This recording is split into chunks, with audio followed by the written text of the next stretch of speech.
Bueno, creo que ya podemos empezar. Voy a empezar, ingeniero, y de ahí le doy el pase. ¿Ya? Ya, ok, gracias. Ya. Ya, buenas tardes, doctor Morales, y a todos Buenas los tardes. asistentes. Mi nombre es Gerardo Maggi Solórzano y soy el actual presidente del capítulo CAS de la Zama IEEE Uni. Bueno, primero, ¿no?, agradecer al doctor por esta introducción que va a dar y por otorgarnos algo de su tiempo. Y así mismo a ustedes por interesarse en el tema de las FPGAs.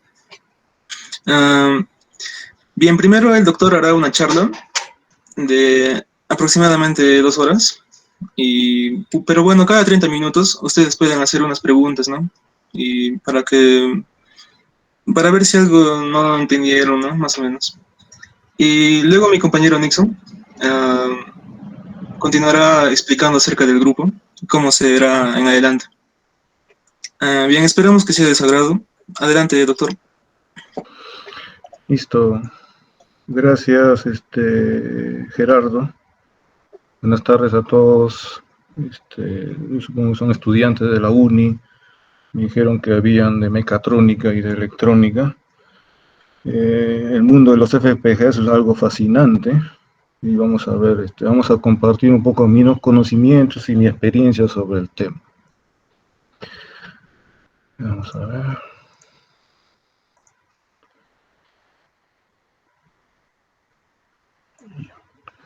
¿Me indican, por favor, si se ve el PowerPoint? Sí se ve, ingeniero. Ok, listo. Entonces, bienvenidos a todos.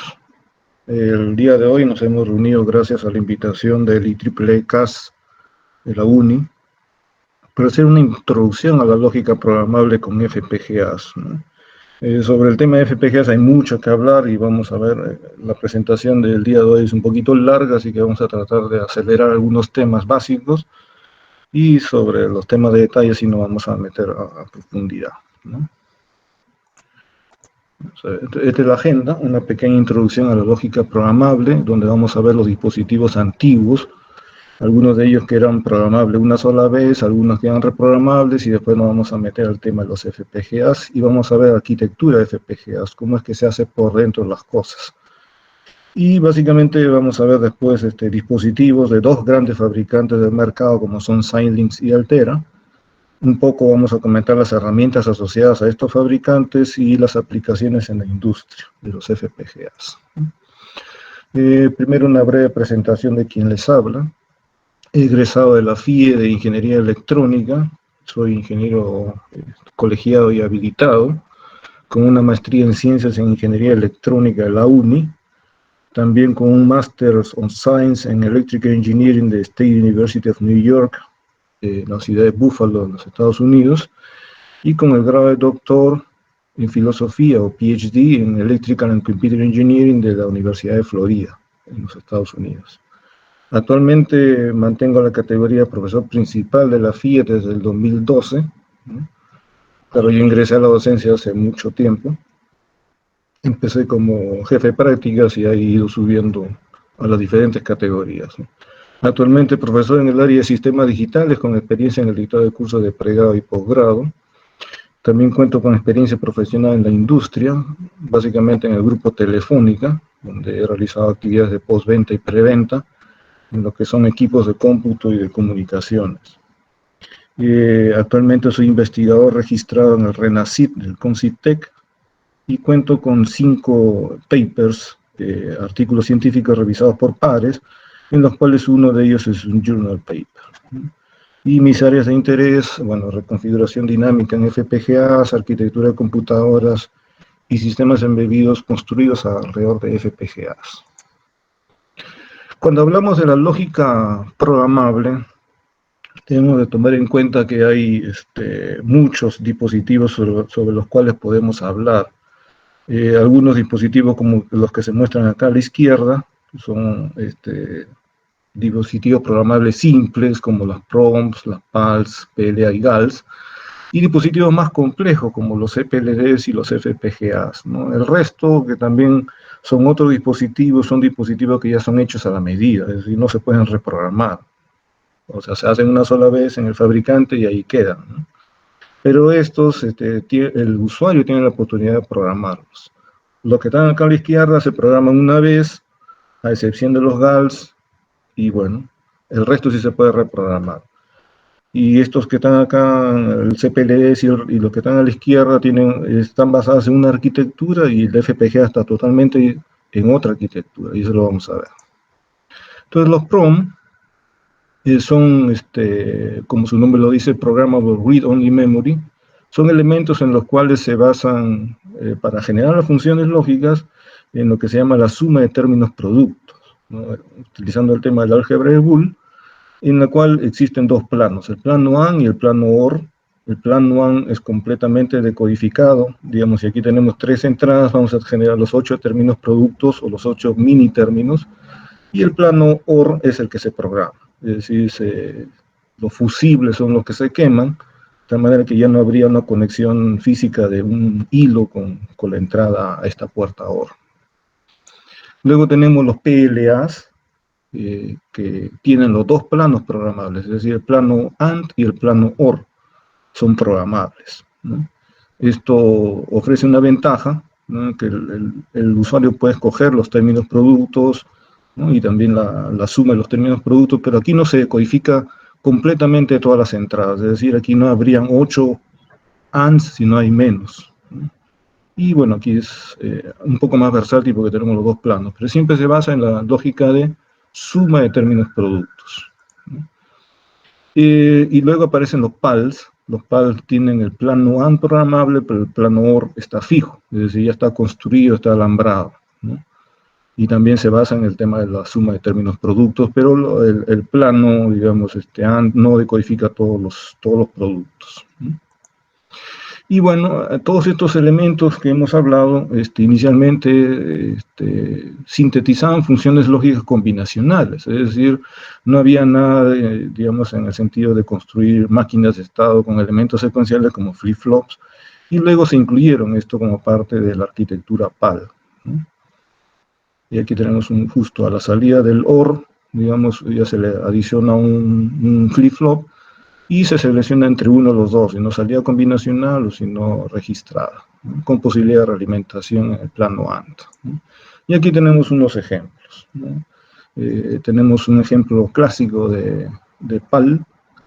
Cuando decimos PAL es el plano AND programable, plano OR fijo, y aquí tenemos una nomenclatura que se utilizó por todos los fabricantes, convinieron en esa nomenclatura, donde los números iniciales son los que indican las entradas al plano AND, y después aquí el tipo de salida, en este caso activo nivel bajo, y aquí la máxima número de salidas combinacionales o el número de registros. Por ejemplo, que se muestra acá a la derecha, solamente muestra la cantidad de registros, es decir, 6, sin embargo, hay 2 salidas adicionales, ¿no? Pero esa era la nomenclatura. Si uno le pone a la R, quiere decir que es un dispositivo con registros, y de los cuales serán 6 salidas.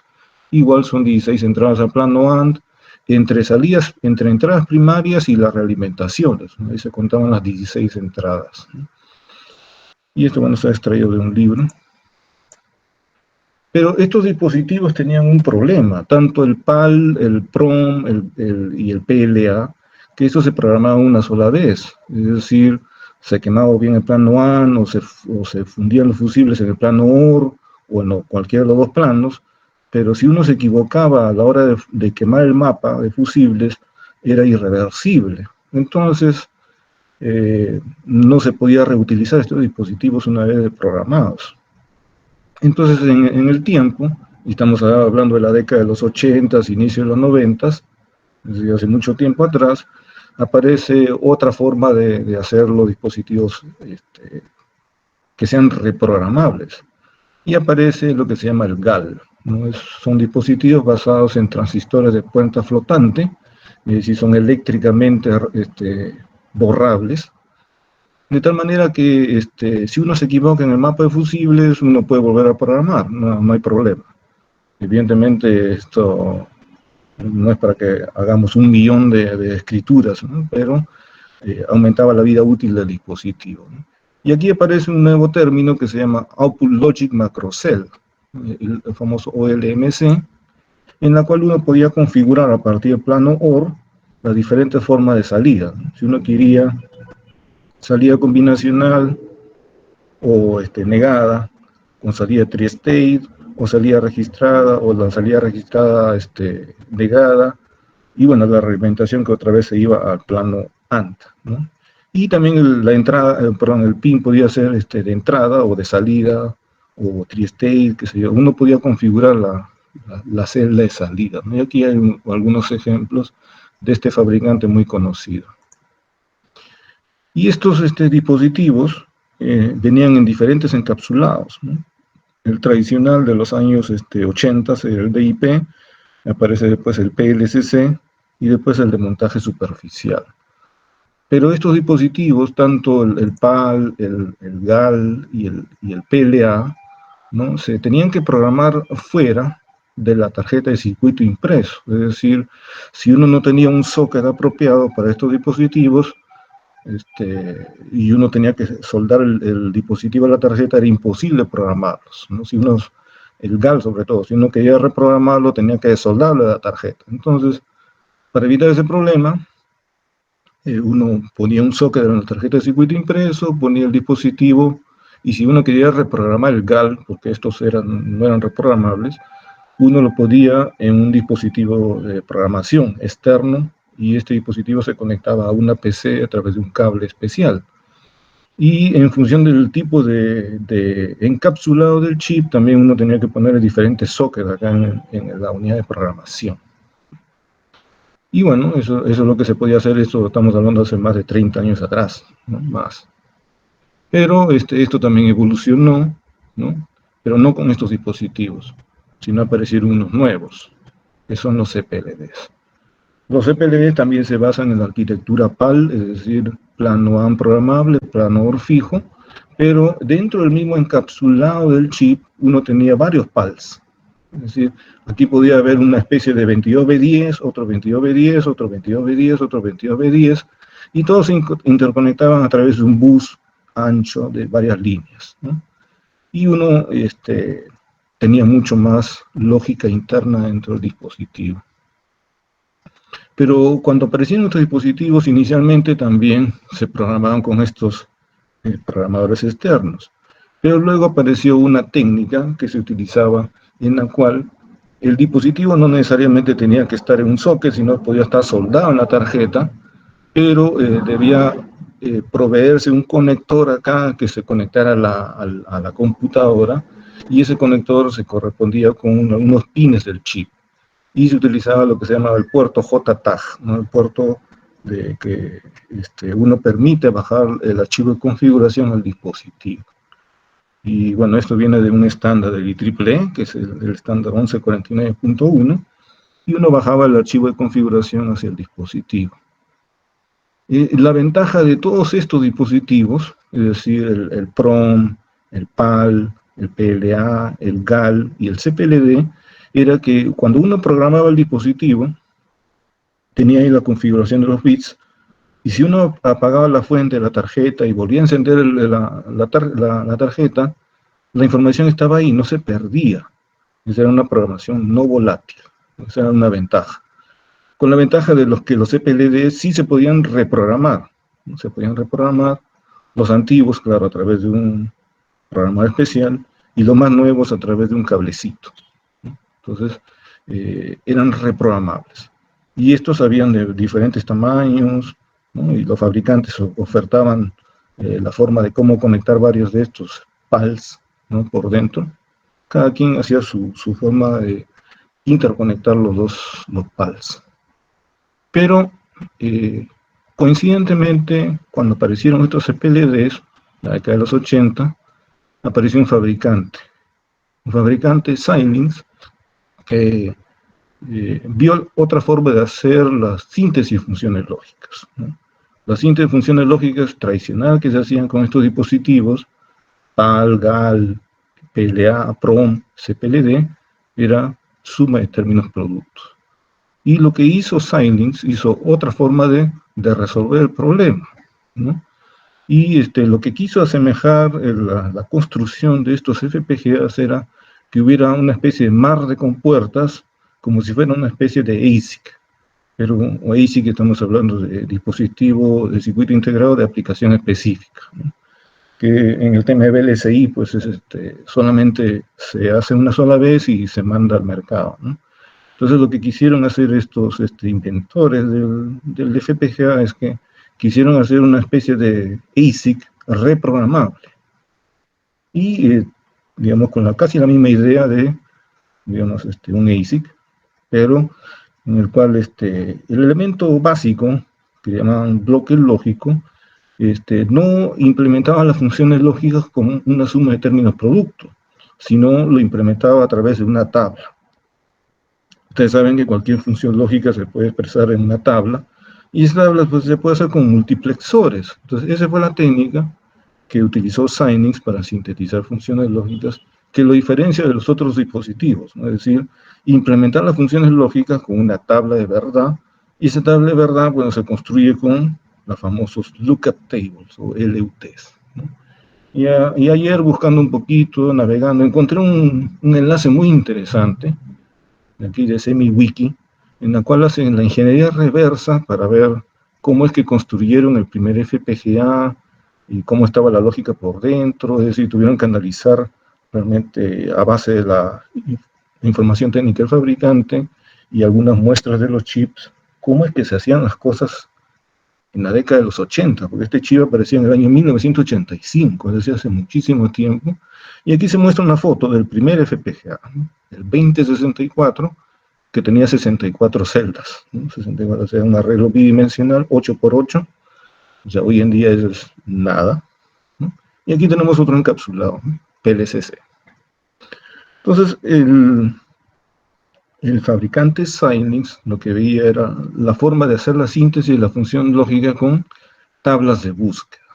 Y las tablas de búsqueda se construían con multiplexores, ¿no? Si ustedes, yo creo que tienen la base de sistemas digitales, una tabla de verdad la pueden implementar con multiplexores, ¿no? Una caja negra, donde ustedes tienen aquí los canales de selección, en este caso X1, X2, X3, y en el canal 0, en el canal 1, en el canal 2, hasta el canal 7 ponen el 0 o 1 y tienen la F, la salida. Pero ¿cómo construyen este multiplexor, que sería de 8 a 1? Realmente lo construyen a través de multiplexores de 2 a 1. ¿Y cómo lo construyen con estos multiplexores? Vamos a ver. Estos multiplexores de 2 a 1 lo construyen con un esquema como el que se muestra acá en el lado derecho, inferior.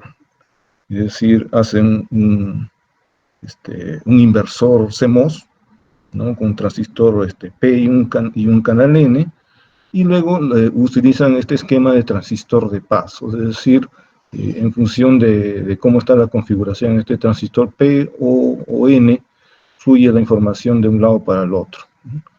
Y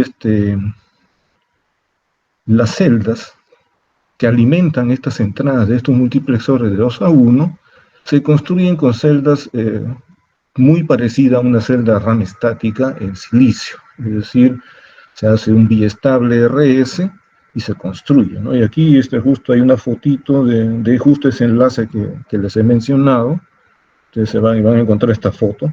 Aquí hay justo 8 celdas, o sea, 8 de estas, cómo están configuradas, y aquí individualmente cada una cómo está hecha, es decir, o el 0 o el 1, ¿no? Y aquí entra la información por el lado de acá abajo donde dice Data Line, ¿no? Y bueno, aquí tenemos básicamente un RS, ¿no? Construido.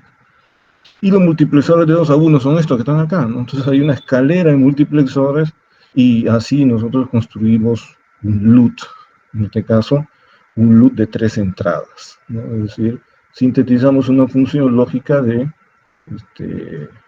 3 variables, ¿no?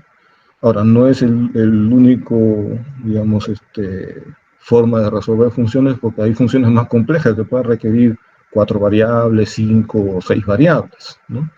Entonces, este es justo el esquema de un 2064 que tiene un LUT de 3 entradas, ¿no? Un LUT de 3 entradas. Pero vamos a ir un poco más allá, ¿no? Y vamos a ir hablando del tema de cómo hacer las cosas con estos LUTs, ¿no? Primero nos vamos a enfocar en el tema combinacional. Por si acaso, un disclaimer: todas estas partecitas que estamos sacando acá, lo estamos sacando de unas transparencias de un curso que me dieron en la Universidad de Florida cuando hice el doctorado, y ahí está la referencia, ¿no? Entonces vamos a hacer un ejemplo sencillo, que es el medio sumador, ¿no? Aquí tenemos dos bits que entran, aquí sale la suma, sale el carry, y aquí tenemos las tablas de verdad, ¿no? La tabla de verdad de la suma, la tabla de verdad del carry, ¿no? Ya lo hemos visto, o seguro que ustedes lo han visto también en sus cursos. Y como cada salida, digamos, es una tabla de verdad, entonces nosotros podríamos implementar en dos loops de 2 bits, ¿no? Cada uno. Entonces aquí tenemos un loop separado para el tema de la suma y un loop separado para el tema del carry, ¿no? En este caso necesitaríamos un loop de 2 entradas, quiere decir que nosotros tendríamos un multiplexor de 4 a 1. Entonces bastaría con hacer algo así como que la mitad de esto, ¿no? La mitad de esto. La mitad de esto, es decir, estos 3 trapecios, y ese sería nuestro loop de, de, dos, de dos entradas, ¿no? Pero tener LUTs de una sola salida no es tan económico, sobre todo si aquí sobre las mismas entradas queremos generar más de una función. Entonces podríamos pensar en hacer un LUT con 2 salidas y aprovechar que las entradas son las mismas, ¿no? Entonces aquí vamos a decir que justo estas líneas A y B hacen a veces como que estuviéramos seleccionando los ceros y unos, ¿no? de esta tabla de verdad, ¿no? En este caso ahora estos dos LUTs se combinan en un LUT de 2 salidas simultáneas, ¿no? Entonces aquí habría que, en la construcción del LUT, habría que un poco de duplicar esta cosa, ¿no? Y tener 2 salidas, aquí una F1 y aquí una F2, ¿no? Entonces la F1 es la suma y la otra, la F2, sería el carry, ¿no? Nos olvidamos de este multiplexor. Y ahí lo tenemos, ¿no?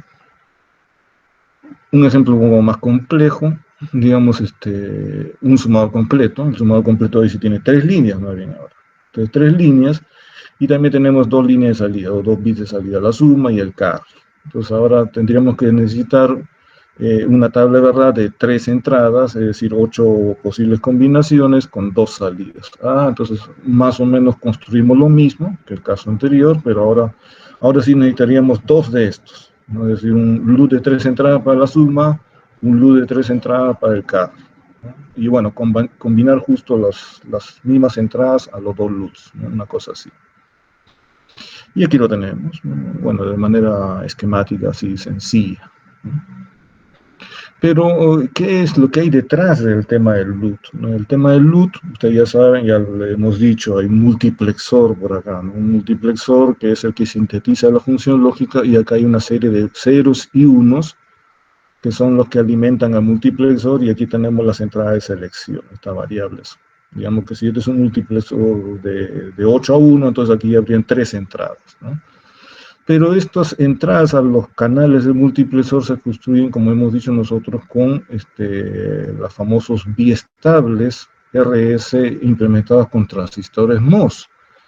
Entonces, realmente en los fabricantes lo que se hace es, se encadena esta información, es decir, la celda 1 de alguna manera se encadena con la siguiente celda y así, de tal manera que cuando nosotros bajamos el archivo de configuración, el FPGA, realmente se forma una gran cadena de ceros y unos que recorren todas estas celdas RAM, y digamos, se inicializa todo el FPGA, ¿no? Es decir, configuramos todos los ceros y unos de los 8 canales, si es que fuera de 8 a 1, y así para todos los otros. Entonces, pero se encadenan todos, y aquí lo estamos modelando como si fuera un registro serial, ¿no? Un shift register, ¿no? Y eso también lo explican en este artículo, ¿no? Pues aquí les digo, revisar la sección del Bitstream and Configuration Memory de este enlace, ¿no? Ahí les dice más o menos cómo se hacía la configuración. Se mandaba un bitstream y después eso se le seleccionaba una determinada columna dentro del chip, y después venía otro conjunto de ceros y unos y se seleccionaba una nueva columna, de tal manera que se inicializaban todos los ceros y unos de los canales de los LUTs.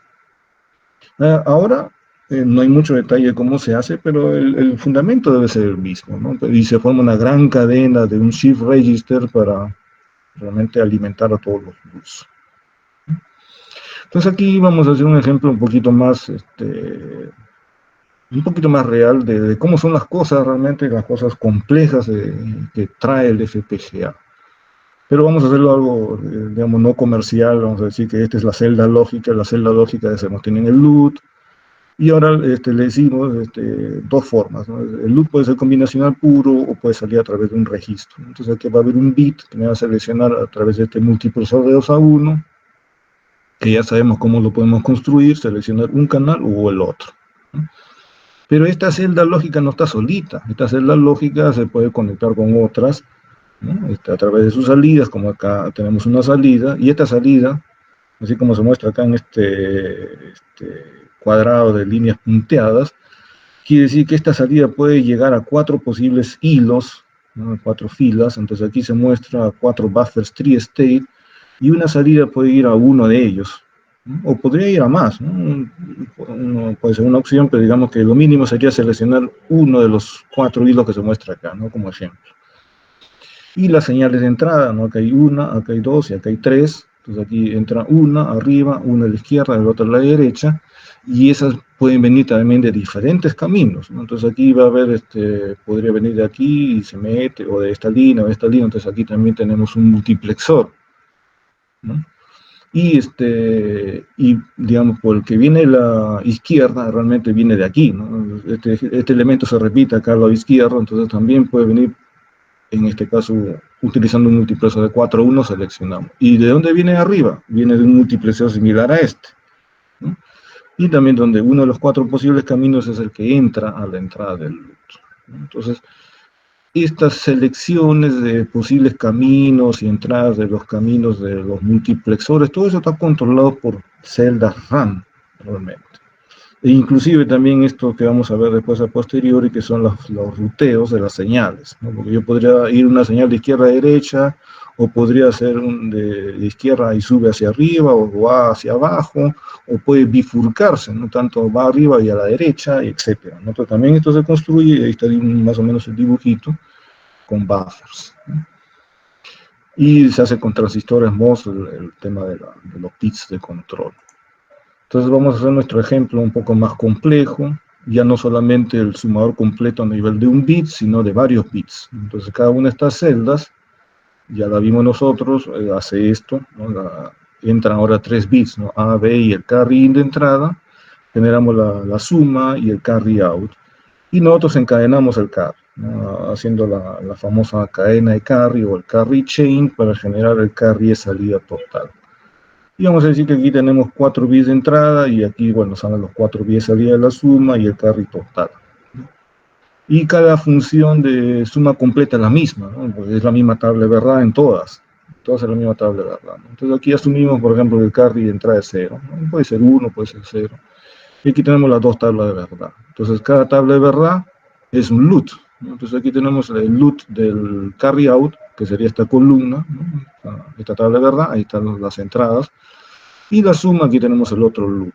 Entonces, nosotros vamos a necesitar dos de estas celdas lógicas para implementar nuestro circuito. Pero solamente para implementar el DC0 y el carry 1. Y después vamos a ver, ¿y cómo lo encadenamos acá el carry 1 con la siguiente etapa? Vamos a ver. Y esto se ha sacado de un libro que ahí se menciona el día abajo. Entonces aquí tenemos las entradas primarias, A0, B0 y el carry 0. Entonces digamos que aquí esto viene del pin externo, esto también viene del pin externo, el pin externo. Entonces aquí se rutea este pin externo, ¿no? Sigue para adelante y aquí se mete por el lado izquierdo de la celda lógica. El B0 ingresa por acá y el carry 0 viene de arriba, ¿no? y se mete por el lado derecho, ¿no? Entonces, para justo seleccionar uno de los posibles caminos, entonces aquí esto se tiene que poner, pues, las entradas de selección aquí. Entonces vamos a decir que está entrando el canal 2, aquí también está entrando el canal 2, aquí está entrando el canal 3, por ejemplo. Entonces esto está numéricamente hablando, ¿no? 0, 1, 2, 3, entonces, y aquí implementamos el carry 1 y aquí implementamos digamos, el S0, ¿no? Y estamos asumiendo que en los dos elementos lógicos entran los mismos canales, es decir, el B0 entra acá por el canal 2 y aquí también, de casualidad, la señal A entra por el canal 3, al igual que el otro lado, pero esto podría cambiar, ¿no? Eso no lo tenemos control nosotros, la herramienta escoge estos ceros y unos. Y luego la salida, ¿no? Aquí tenemos la salida del S0, sale hacia afuera, por decir así, el ruteo, miren cómo lo hace por aquí, y ahí va, pin físico hacia el mundo exterior. Pero el carry 1 sí lo tenemos que encadenar, ¿no? Porque aquí va a la siguiente etapa del otro sumador. Entonces aquí viene la salida, escogemos uno de los posibles caminos y esto se mete, así como está en el otro lado, que se mete por el lado derecho, ¿no? Entonces aquí, ahorita hagan de cuenta que esto sigue por acá, baja y sería esta señal, ¿no? Y se mete por acá, y ahí está. Una cosa así. Entonces se repite el mismo esquema 4 veces, ¿no? Hay 4 bits. Claro, aquí estamos asumiendo que en todos los canales es la misma información, pero puede cambiar esta cosa, estos bits.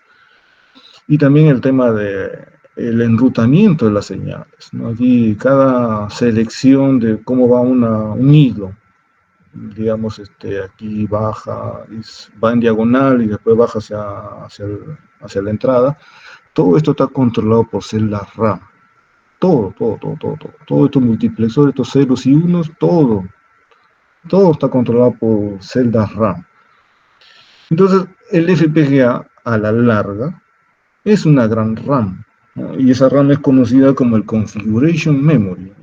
En la literatura, aunque no es muy usada en los papers, se conoce como el CM, ¿no? El Configuration Memory. Entonces, cuando uno baja un archivo de configuración, el FPGA lo que bajan son estos famosos ceros y unos que están acá, aparte de los ceros y unos de los LUTs, los ceros y unos que deben controlar por dónde va una señal, si de arriba abajo, en diagonal o con bifurcación, como en este caso, ¿no? Todos esos ceros y unos forman parte del famoso archivo de configuración que uno baja de la PC al dispositivo. Y hay muchas otras cosas más, por aquí lo hemos hecho muy sencillo. Hay muchos otros bits que también se bajan, ¿no? Pero aquí básicamente se muestra cómo es lo complejo que es realmente implementar funciones lógicas con FPGAs. Entonces, ¿y por qué no construir, pues, las funciones lógicas con un gran LUT, ¿no? Digamos que yo quiera una función, por decir así, de 32 variables. Entonces, ¿qué quiero? Necesito un multiplexor de 2 a la 32. No es algo lógico, ¿no? Entonces, las tablas de barra realmente son algo pequeñas. Y aquí se ponen algunos ejemplos, ¿no? 3 entradas, 4 entradas, 5 entradas. Comercialmente el día de hoy tenemos hasta de 6 entradas, ¿no? LUTs de 6 entradas. Entonces nosotros tendríamos 36 filas para escoger, 64 filas para escoger con 6 entradas, donde cada bit es una celda RAM, ¿no? Dentro del LUT, ¿no? Dentro del LUT. Entonces aquí máximo los chips comerciales que tenemos ahora son de 6 entradas, ¿no? Entonces ahí tendremos un multiplexor de 64 a 1, básicamente, ¿no? Pero ¿cuál es el problema de escoger un LUT muy grande, ¿no? Que la cantidad de bits crece de manera exponencial, ¿no? Y sería 2 a la i por la cantidad de salidas, ¿no? Porque no necesariamente los LUTs proveen una sola salida en los chips comerciales, ¿no? Aquí estamos haciendo un ejemplo de que cada LUT es una sola salida, pero en los chips comerciales hay más de una salida, ¿no? Entonces eso, si lo multiplicamos por el número de bits de salida, olvídense, esto crece demasiado, ¿no? Digamos que quieran implementar ustedes una función de 64 entradas, combinaciones 2 a la 64, ¿no? Y con solamente un bit sería esto en base 10, no es posible, ¿no? Entonces, ¿con qué se maneja esto? Se maneja con LUTs más pequeñas y se va haciendo un particionamiento de la función lógica para encajarla en diferentes LUTs. Eso es lo que se hace, ¿no? Entonces, vamos a decir que aquí tenemos un ejemplo sin utilizar la línea punteada, sería nuestro ejemplo más o menos del sumador completo, grande, y aquí tenemos, vamos a coger los LUTs, ¿no? Digamos que tengan, acá dice, de 3 entradas y 2 salidas, ¿no? Entonces aquí, esto lo vamos a tratar de meter en un solo LUT, ¿no? Porque aquí tenemos 1, 2, 3 entradas y 2 salidas, ¿no? Esta salida, igual acá, 2 salidas, acá 2 salidas, aquí 2 salidas, pero en algunos casos se va a desperdiciar los recursos, es decir, este LUT de aquí, si bien es cierto, tiene 3 entradas, ¿no? Aquí estamos usando estas 3 entradas, aquí hay una sola salida, la otra salida no se está utilizando, y este LUT de aquí también tiene solamente 2 entradas y una salida. Entonces, no necesariamente todo se va a encajar como uno la quiere. Y eso se va a encargar de la herramienta, ¿no? La herramienta va a tratar de encajar en la menor cantidad de LUTs posibles, ¿no? Pero no nos olvidemos el tema de ruteo, ¿no? Es un tema muy importante también acá. Entonces, si no mapea exactamente, bueno, si hay más entradas que en el LUT, ¿no? Entonces, bueno, la tabla de verdad lo maneja, ¿no? Y si hay más salidas que el LUT también, ¿no? Entonces, algunas salidas no se van a usar, ¿no? Pero eso lo hace la herramienta, ustedes no lo hacen manualmente estas cosas, ¿no? Y para eso se hace ya el uso de lenguaje de programación, ¿no? Entonces, ¿cómo manejar el tema de la lógica secuencial? Porque hasta el momento hemos visto combinacional, pues adicionamos un flip-flop, ¿no? Adicionamos un flip-flop LUT, y lo tenemos ahí, o podría ser de las 2 salidas también 2 flip-flops, ¿no? Entonces podríamos hacer eso. Y esto es lo que se hacía en el 2064, es decir, teníamos un LUT de 3 entradas y 2 flip-flops, si no me equivoco. Si no me equivoco eran 2 flip-flops, no me acuerdo si era 1 o 2, ¿no? Es tan antiguo ese chip. Entonces aquí tenemos, por decir, un ejemplo de un registro de 8 bits. Un registro de 8 bits, y bueno, vamos a usar justo los LUTs de 3 entradas y 2 salidas, ¿no? Entonces aquí en todos los LUTs se va a desperdiciar una entrada, porque vamos a aprovechar que cada entrada está asociada a un flip-flop. Entonces realmente lo que vamos a perder es una entrada, ¿no? Y todas las salidas se van a conectar a los flip-flops, ¿no? Y así lo implementaríamos, ¿no? Y en algunos casos, cuando la lógica es, digamos, directa, es decir, implementamos lo que queremos acá, ¿no? Es decir, aquí no hemos dicho cómo está por dentro la caja negra que implementa este registro, pero básicamente es un alambre directo, que va el bit 0, de entrada va al flip-flop, ¿no? Y en todos los fabricantes los flip-flops realmente están implementados con flip-flop tipo D, ¿no? Si uno quiere hacer otra cosa, ya tiene que adicionar lógica, digamos, alrededor del LUT para convertir flip-flop D en otro tipo, ¿no? Como puede ser el JK o como puede ser el T, ¿no? Entonces ahí ya, para los alumnos que han llevado el curso de sistemas digitales 1, ya saben cómo convertir flip-flop D a JK y D, entonces a T, y ahí tendrán esa lógica. Pero si lo queremos hacer con flip-flop D, el alambre directo, entrada con salida, entrada, digamos, física al D, y aquí sale el Q. Entonces, básicamente, esto es, tratable, ¿verdad? Es un alambre, nada más. Entonces, todo lo que es 0 o 1 entra igualito como tal, ¿no? Es un alambre. Pero no necesariamente todos los circuitos o son eminentemente combinacionales o son eminentemente secuenciales, ¿no? Hay combinaciones, ¿no? Entonces, uno tiene que un poco como abstraerse de la cosa, pensar en alto nivel y dejar que la herramienta lo haga, ¿no? Que piense cómo hace la repartición y cómo hace la conexión y todas esas cosas, ¿no? Entonces aquí tenemos algo, por ejemplo, un ejemplo de un sumador que se le dice acá utilizando la técnica de pipeline, ¿no? Entonces acá en la técnica de pipeline quiere decir que entre etapas combinacionales se agregan registros, ¿no? Entonces aquí tenemos un sumador, ya sabemos cómo hacer la suma, y a la salida de esta suma la registramos, ¿no? O sea, no es una salida combinacional, sino que también la registramos de tal manera que aquí, si hacemos otra suma, tenemos 2 registros de suma, y aquí estos 2 lo volvemos a sumar para tener un registro de salida, ¿no? Entonces una cosa así, un ejemplo sencillo, ¿no? Entonces, esto se puede hacer con un LUT, digamos, de 3 entradas y 2 salidas, o bueno, en este caso, si la salida es única, depende. En todo caso, 2 bits estamos sumando, un solo bit de salida registrado. Y así vamos construyendo algo más grande. Si queremos hacerlo de 8 bits, pues hay que hacerlo 8 veces esto, ¿no? Hay que hacerlo 8 veces esto con 2 bits de entrada y un bit de salida registrado, ¿no? Entonces, aquí, y lo hacemos con el otro registro y después sumamos, ¿no? Entonces, y así se va construyendo, ¿no? Es decir, del problema más grande, la herramienta hace el particionamiento y la asignación de LUTs para resolver un problema, ¿no?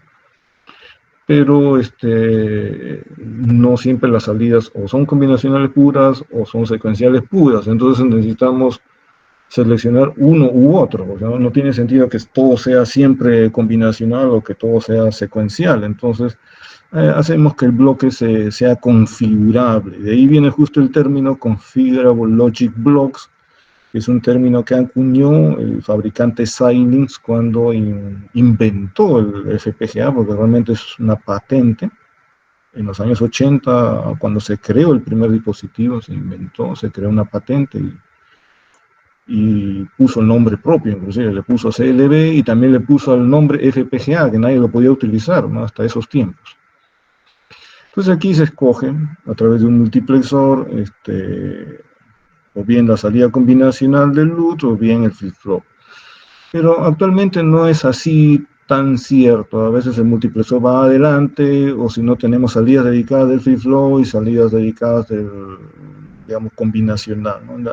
En la implementación real comercial, ¿no? Pero aquí más o menos ponemos el concepto, ¿no? De que se selecciona una u otra, ¿no? El problema es que poner el multiplexor detrás del flip-flop puede traer problemas de retardos. Bueno, aquí se pone el concepto nada más. En la implementación física no es realmente así. Entonces, vamos a ver. Los LBs usualmente contienen más de un LUT, ¿no? Entonces, eso sí es cierto. En las implementaciones comerciales, los famosos CLBs, a lo que se hace referencia, en este caso el fabricante Xilinx, porque es un término propio del fabricante Xilinx, los CLBs contienen más de un LUT. Y dependiendo de la potencia del dispositivo, pues pueden haber hasta 4 LUTs, y cada LUT puede tener 6 entradas, entonces, y se imagina la cantidad de bits que uno puede almacenar en cada LUT.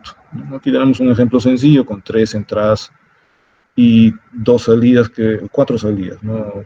Que pueden ser bien combinacionales o secuenciales, ¿no? Entonces, un ejemplo teórico de un LUT, perdón, de un CLB. Y podríamos implementar dentro de un mismo CLB parte o toda una función lógica compleja, ¿no? Dependiendo de la potencialidad del CLB, ¿no? Entonces aquí si tenemos un sumador de 2 bits, por ejemplo, así nomás sencillo, entonces aquí tenemos el carry de entrada, los primeros 2 bits de la suma, y bueno, ya sabemos que la suma sale aquí por el carry, ¿no? Aquí sale la suma, aquí sale el carry para la siguiente etapa, y aquí tenemos las entradas. Bueno, este sí es un camino interno de comunicación entre un LUT y el otro. No necesitamos la entrada externa. Entonces, eso también ya forma parte de los LUTs de hoy en día, de los FPGAs. Es decir, hay caminos internos dentro del CLB para ahorrarnos retardos, ¿no? Y sobre todo para funciones aritméticas, ¿no? Ya están hechos los caminos lógicos, ¿no? Y bueno, aquí tendríamos las otras 2 salidas, ¿no? La suma y el carry de salida out, ¿no? Y así, si uno quiere implementar algo de 4 bits, ya hay LUTs grandes, perdón, ya hay CLBs grandes que podrían sintetizar todo dentro de un CLB, ¿no? Y bueno, el tema es que estos CLBs no están solos, ¿no? Estos CLBs están conectados entre ellos, y dependiendo del modelo del fabricante, pues aquí por ejemplo tenemos el Virtex 4, consiste de 4 tiras o 4 slices, y cada slice tiene 2 LUTs, más 2 flip-flops, más otras cositas que son multiplexores, esas cosas, y de tal manera que el CLB tiene 8 LUTs. Entonces aquí tendríamos, hay que multiplicar todo esto por 4, ¿no? Porque un slice es esto, entonces tiene 4 slices. En otros dispositivos hay otra forma de organizar los CLBs. Y en Altera, que es el otro gran fabricante, a él le conoce, digamos, este agrupamiento que se llama CLB, él le dice LABs, ¿no? Logic Array Blocks. Entonces aquí, dependiendo también del fabricante, perdón, del modelo, estos Logic Array Blocks tienen lo que se llaman elementos lógicos. Aquí tenemos 16, por ejemplo, en algunas familias, hay otros que lo reducen a 10, ¿no? Y que generalmente los LUTs son de 4 entradas, generalmente. Eso no cambia mucho en Altera. Aquí en Xilinx sí cambia mucho dependiendo del modelo, ¿no? Pero los LUTs y los LBs no están solos, ¿no? Si la lógica es muy compleja, muy grande, yo necesito interconectar. Y nosotros ya hemos visto en una transparencia que hay unos elementos para rutear los hilos y esas cosas, ¿no? Entonces, eso se conoce como el Reconfigurable Interconnect, ¿no? Entonces, ¿y cómo hacer que se conecte un CLB con otro? ¿No? Dependiendo, si el CLB está cercano uno con otro, es fácil, si está lejano, ese es el problema, ¿no? Hay mucha posibilidad de interconexión, ¿no? Pero los dispositivos de hoy en día son tan flexibles, ¿no?, que permiten hacer muchas formas de rutear señales, ¿no? Entonces, el primer problema es eso, ¿no? Cómo conectar un CLB con otro, ¿no? ¿Y cómo lo hacemos, ¿no? Entonces, ¿qué es lo que hacemos? Hacemos digamos, poner hilos en todo el FPGA, en todo lo que se llama el fabric, ¿no? Entonces, hilos de interconexión digamos, horizontales y verticales, ¿no? De tal manera que una salida de un CLB pueda conectarse con un vecino o uno que esté más alejado a través de saltos, ¿no?, por diferentes posibilidades de caminos con estos hilos. Y aquí no es solamente un hilo, hay grupos de hilos, ¿no? Grupos de hilos. Entonces, uno de los elementos es el connection box. Connection box me permite a mí conectarme un CLB con uno vecino, ¿no? Entonces aquí, dependiendo de cómo esté construido este connection box, yo podría tener oportunidad de varios caminos, ¿no? Y si no se utiliza para conectarme con el siguiente vecino, yo lo podría utilizar para enrutar la salida de un CLB hacia otro más alejado, ¿no? Pero este connection box, básicamente para conectar dos CLBs contiguos. Entonces aquí tenemos una característica que se llama la flexibilidad del connection box. Entonces aquí tenemos una flexibilidad 2, porque digamos una salida puede entrar a dos posibles canales. Entonces aquí tenemos dos salidas, dos posibles canales, y aquí también dos entradas, cada entrada puede venir de dos posibles hilos. Entonces eso se le llama flexibilidad 2. Si tuviéramos flexibilidad 3 es porque la salida del CLB puede irse a 3 hilos, por decir, y otra salida también, ¿no? Y aquí también de cualquier posible 3 hilos pueden entrar aquí al CLB, etc., ¿no? Pero no es la única posibilidad de hacerlo de esta manera como está acá, ¿no? Entonces ahí viene lo que se llama la topología, ¿no? Entonces aquí esos famosos dos hilos que podían venir de una salida de CLB podrían ser los dos primeros o los dos que siguen, y aquí también, si ustedes comparan con la figura anterior, digamos, esos dos puntos puede ser en otro esquema, ¿no? Entonces esta topología del connection box no necesariamente es así, puede ser así, ¿no? Entonces depende de la complejidad, de cuántas salidas tiene el CLB, cuántas posibilidades tiene para poder encaminarse con un CLB vecino. Entonces este es un tema complejo también, pero mientras más flexible sea, y mientras la topología también sea flexible, o más compleja, yo tengo muchas más posibilidades de poder enrutar señales, ¿no? Entonces ese es un tema muy complicado en las herramientas de hoy en día que se llama el place and route, ¿no? En las herramientas de los FPGAs o las herramientas EDA, que vamos a comentar un poco más adelante, se refiere a eso, ¿no? Es decir, cómo enrutar las señales. Bueno, eso hay algoritmos para poder determinar, primero para encajar el diseño dentro del chip y luego para enrutar las señales, ¿no? No sé si paramos un ratito para preguntas, no sé, porque a lo mejor estoy yendo un poco rápido. Sí, ingeniero, le estaba diciendo a los compañeros que si tienen alguna duda pueden preguntarlo. Ya, no, y como yo no estoy revisando el chat, como estoy en modo presentación, no sé si habrá preguntas, por eso digo yo. ¿Hay preguntas? Pregunten nomás. Ah, ya, entonces usted me avisa si hay alguna... Ah, ya, ok, usted me avisa. Ya, entonces yo sí, espero que no se estén durmiendo nada más, porque esta es la hora del sueño. Entonces, los connection box le permiten a ustedes conectar un CLB con los vecinos y utilizando diferentes formas de encaminar las señales, ¿no? Diferentes formas. Pero, digamos, eso solamente me permitiría una conexión un poco corta. ¿Qué tal si realmente yo quiero conectar todos los hilos de alguna manera, es decir, poder llegar de un punto a otro punto? Eso no es muy útil. Entonces existe otro elemento que se llama el switch box. El switch box ya me permite a mí encadenar, por ejemplo, de fila, digamos, de fila a columna, ¿no? De columna a fila, y puedo hacer bifurcaciones y todas esas cosas, mientras que esto es solamente, digamos, o bien horizontal o bien vertical, ¿no? El connection box conecta con un contiguo, ¿no? Y con un contiguo, en este caso de manera horizontal o de manera vertical, pero este switch box a mí me permitiría que si yo no necesito conectarme este CLV con el vecino, ni siquiera el de arriba, de abajo, izquierda, derecha, sino con uno que está muy lejos, yo necesito otro elemento, porque no puedo hacerlo a través de los connection box, tiene que ser con switch box. De tal manera que aquí, por ejemplo, asuman que aquí donde está la numeración está otro CLV muy alejado, entonces este señor tiene que pasar por un connection box por aquí, y luego por switch box, y después por un connection box, y así por n switch box, y ya está, y después hago el camino horizontal, por decir una cosa así. Entonces, esas posibilidades de ruteo de las salidas de los CLV para conectar con otros CLVs, realmente es muy complejo, ¿no? Y los diseñadores de los chips pues tienen que proveer la suficiente cantidad de caminos posibles, ¿no? para cualquier diseño complejo, ¿no? Entonces, pero todo tiene su límite, ¿no? Entonces uno podría tal vez tener un problema muy grande, lo trata de encajar en el dispositivo, ¿no?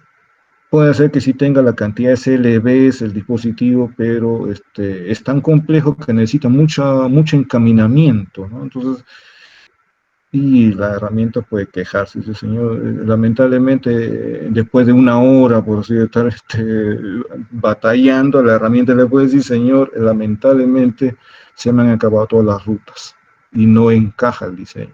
No por el tema de CLVs, sino por el tema de ruteo, porque el problema puede ser muy complejo. Claro, lo otro sería lo más fácil, que no encaje por CLBs y ahí aborta automáticamente, ¿no? Pero si es por el tema de ruteos, es un poco más grave, porque ahí puede pasarse una hora y descubre que no encaja, ¿no? Y aquellos que han tenido la oportunidad de trabajar con Xilinx, cuando ustedes hacen el famoso place and route, ustedes le dan clic, haga el place and route y usted dice ahí, ruteo, no sé, etapa 1, hay 50.000 nets que no se conectan. Uy. Paso 2, hay 25.000 nets que todavía no se conectan. Ah, bueno. Paso 3, no sé, hay 10.000 y así va bajando. Hay 100, y después dice, hay 0 que no se conectan. Ay, correcto, se ruteó todo el sistema, ¿no? Pero hay muchos pasos en esa etapa de ruteo, ¿no? Y no es algo sencillo, ¿no? Y hay varios algoritmos para resolver eso, que son muy complejos, ¿no? Entonces, estos famosos switch boxes también tienen sus dos características, flexibilidad y topología, ¿no? Entonces, la flexibilidad define cuántos hilos a partir de un simple hilo se puede ir a conectar, ¿no? Y la topología define cuántos hilos, define qué hilos son los que se pueden conectar, ¿no? Entonces, realmente en la topología existen dos formas, una que se llama la forma planar y la otra que se llama la forma Wilton, ¿no? Pues la forma planar es una conexión prácticamente fija, ¿no? Entonces aquí tenemos, por decir así, que tenemos solamente 4 hilos horizontales y 4 hilos verticales, ¿no? Entonces aquí solamente me puedo conectar 0 con 0, 1 con 1, 2 con 2, 3 con 3 y así sucesivamente, ¿no? Pero solamente los mismos números. Y en el Wilton yo puedo conectarme diferentes, ¿no? No solamente el 0 con el 0, sino el 0 con el 1, el 0 con el 2, el 0 con el 3, ¿no? El 1 con el 0, el 1 con el 1, el 1 con el 2, etc. Todas las posibles combinaciones que a ustedes se les pueda ocurrir. Y aquí, pues evidentemente, pues hay muchas posibilidades de rutas, ¿no? Si solamente hablando de 4 hilos, realmente los switch boxes son mucho más complejos que solamente 4 hilos, pero para que ustedes vean la capacidad de enrutamiento y la complejidad de eso asociada es tremenda, ¿no? La planar, bueno, posiblemente en los primeros dispositivos se haya hecho, ¿no? Pero hoy en día con los diseños tan complejos, lo que se utiliza usualmente es la Wilton, ¿no? La Wilton. Entonces aquí tenemos, digamos, tenemos el famoso connection box, y con el connection box, entonces aquí digamos que tenemos la salida roja, ¿no? La salida roja sale y aquí lo conectamos y aquí podríamos hacerlo que llegue. ¿no? Pero si esto fuera solamente planar, me conectaría esta, digamos que es la 0, la 1, con esta acá, ¿no? En diagonal, ¿no? Por decir. Y si fuera así y yo quisiera conectarme con no con este hilo que está al medio, sino con este hilo que está arriba, lamentablemente no hay forma. No hay forma de estas salidas. Si es el source, no llego. No llego. Entonces, uno tiene que escoger un buen ruteador, un buen switchbox, como el de arquitectura Wilton, porque a mí me permitiría, pues, posiblemente conectarme con más posibilidades hacia celdas vecinas, ¿no? O lejanas, inclusive, ¿no? Entonces, los LVs se unen a otros LVs a través de connection box y switchboxes, ¿no? Entonces aquí tenemos lo que llaman el fabric o el layout del chip, pero solamente hablando de CLVs, ¿no?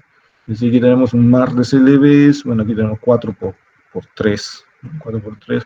Entonces puede ser que este CLV necesite conectarse el superior izquierda con el inferior derecho, ¿no? Entonces tengo que pasar primero y ahí las formas, ¿no? Aquí puede ser así, una ruta, después sigue, aquí, por aquí, y se conecta y entra por acá.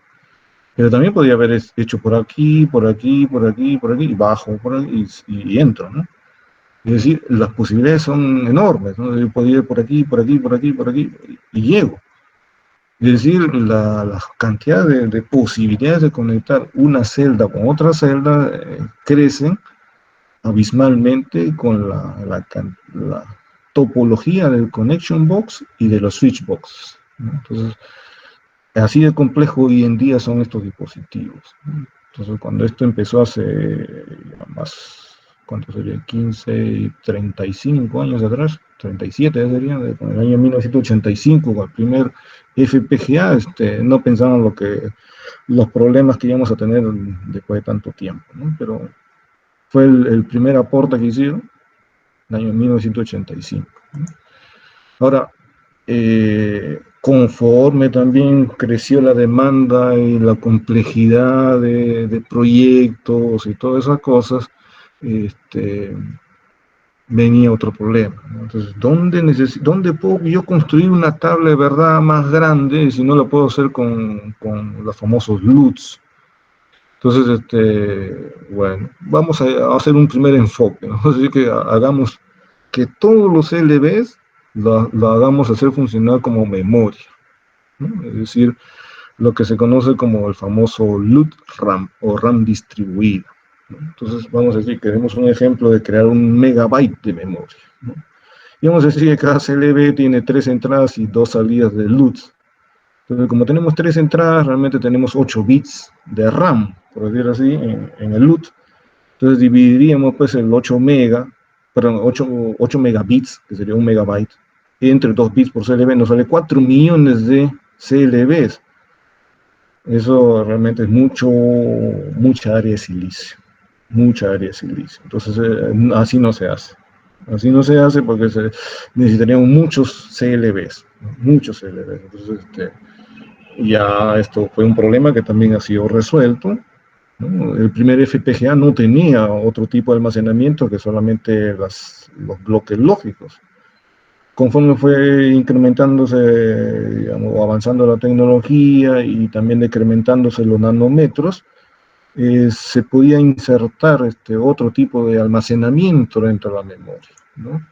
Y eso se conoce como la RAM dedicada o el famoso block RAM. Aún así, la opción de utilizar los LUTs como almacenamiento sí se pueden hacer, pero no es para hacer pues una gran RAM, ¿no? Para hacer una RAM pequeña. Entonces, aquí queramos hacer pues un kilobyte o un kilobit, por ejemplo. Entonces, ahí podría ser y utilizar lo que se llama el concepto de LUTs RAMs, es decir, los LUTs implementados como RAM, porque cada entrada a la LUT realmente es un bistable RS, es prácticamente un bit de RAM, pero como los LUTs están distribuidos, ¿no? Como eso está distribuido acá, digamos que aquí tenemos 2 LUTs, ¿no? Aquí tenemos 2 LUTs, cada uno es 2 LUTs, allá, entonces vamos 8 bits, aquí 16 bits, 16, entonces vamos sumando, y eso se llama RAM distribuida, porque está distribuida en el fabric, ¿no? A eso se le conoce como RAM distribuido. Pero eso amerita solamente con la luz o cuando la RAM sea muy pequeña para implementar. Hoy en día, bueno, como tenemos los luz de 6 entradas, 64 bits, y en la categoría más alta de los FPGA Design, por ejemplo, tenemos hasta 4 LUTs, es decir, 4 por 64, tenemos 256 bits nada más, entonces no se puede almacenar mucho, ¿no? Entonces, para evitar ese problema se utiliza lo que se llama la RAM dedicada, ¿no? Esa RAM dedicada, el fabricante Xilinx lo refiere como el block RAM. Entonces el block RAM es como si fuera una RAM de silicio, ¿no? Como si fuera una RAM de silicio metida en un FPGA. Pero hay ciertas características de esta RAM que, por ejemplo, necesitan reloj, lo cual no es usual en una RAM estática, ¿no? Inclusive uno puede hacer lo que se llama implementar el puerto simple o el puerto dual, es decir, yo puedo tener direcciones para lecturas y direcciones para escrituras, ¿no? Entonces eso me permite a mí aumentar la velocidad de los accesos, ¿no? Mientras hago la lectura puedo hacer la escritura, una cosa así. O también las RAM estas embebidas, o los famosos block RAM, se pueden implementar como FIFOs, como grandes FIFOs, ¿no? Porque al final son unos y ceros que se almacenan, y uno podría tener un FIFO, por decir, de un ancho de 32 bits y una profundidad de 1K, por decir una cosa así. Eso se implementa con block RAM, por ejemplo. Y el fabricante altera, bueno, lo refiere como memory blocks, ¿no? Y hay de diferentes tamaños, ¿no? M4K, 9K, 20K, 144K, dependiendo del modelo del dispositivo, ¿no? Pero es el mismo concepto, es decir, una región de silicio repartida en varios sitios del fabric que implementa una RAM dedicada, ¿no? Una RAM dedicada. Y entonces en el dispositivo, en el fabric, ¿qué le dice? Entonces ya van a haber columnas de RAM. Columnas, entonces aquí tenemos dos nada más, mostramos dos columnas de RAM. No se puede utilizar todas las columnas para RAM, ¿no? Y aquí igualmente, pues posiblemente, bueno, aquí está dibujado de manera simple, pero posiblemente aquí no haya un connection box, sino que aquí se agarren dos bloques o más bloques y recién de ahí haya un connection box, ¿no? Aquí se está haciendo de manera simple. Pero tampoco no es las únicas cosas que se incluyen dentro de los FPGAs de hoy en día, ¿no? En los FPGAs de hace 35 años atrás, la cosa no era así, ¿no? Hoy en día sí necesitamos otras cosas.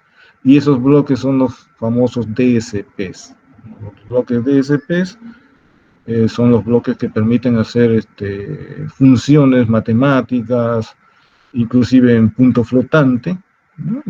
Y a alta velocidad, ¿no? Entonces, esos bloques generalmente se utilizan, pues, para implementar filtros, para hacer multiplicaciones y adiciones rápidas, pero están limitados en tamaño, ¿no? Entonces, algunos, dependiendo del fabricante, aquí utilizan multiplicadores de 18 por 18, otros de 9 por 9, depende del fabricante, ¿no? Entonces, y se pueden implementar, pues, cosas complejas y rápidas, pero con solamente operaciones básicas, ¿no? Como suma, resta, multiplicación y división también, creo. Y para implementar, pues, cosas, algoritmos de hardware, como puede ser hacer la raíz cuadrada, ¿no? ¿Cómo hacemos la raíz cuadrada? Bueno, hay que saber el algoritmo de la raíz cuadrada y lo implementamos con DSP. O hacer filtros, como un filtro FIR y etcétera, ¿no? Entonces, pero estos recursos son costosos. Es decir, estos recursos no están esparcidos en todas las columnas del FPGA, ¿no? Son recursos un poco caros, ¿no? Hablando del silicio y, bueno, dependiendo, ¿no? Y aquí tenemos, pues, una vista, por ejemplo, aquí tenemos una columna de DSPs, aquí esta columna de DSPs, ¿no? Entonces, cuando hablamos del famoso fabric, es un arreglo bidimensional, ¿no? Donde tenemos columnas de CLBs, columna de RAM embebida, columna de DSPs y así, ¿no? Está repartido en todo el fabric.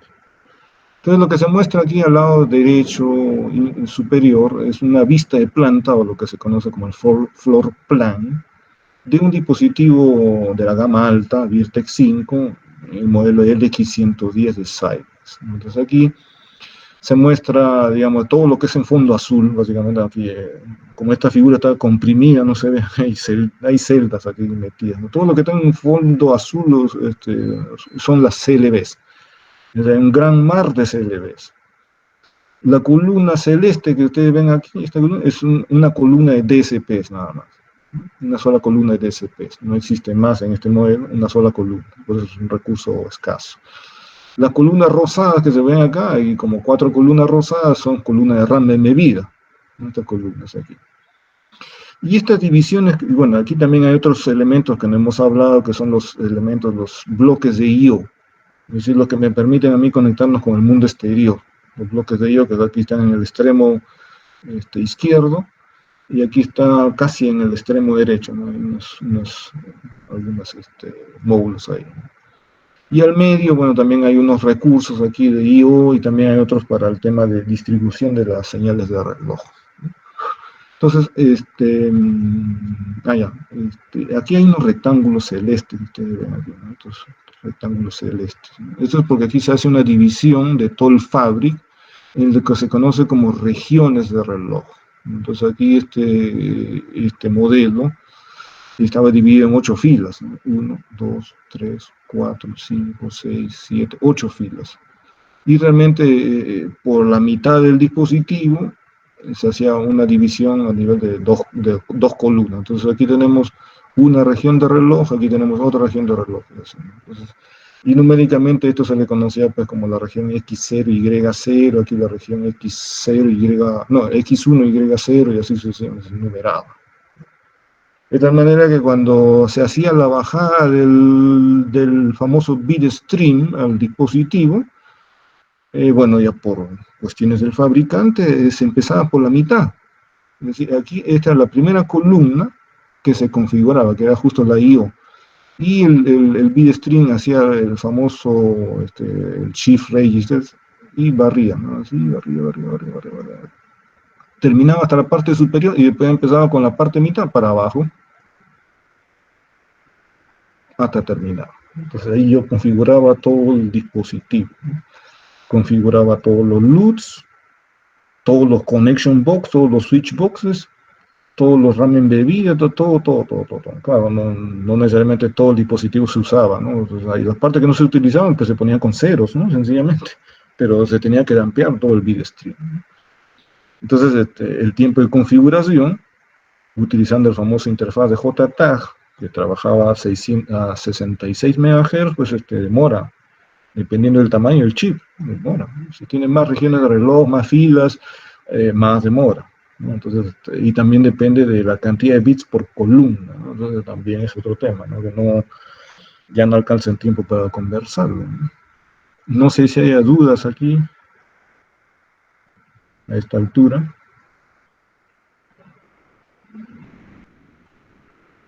Está todo claro. Se fueron. Yo siempre le bromeo a mis alumnos, si están ahí todavía o no. ¿Dudas? ¿Hay inquietudes?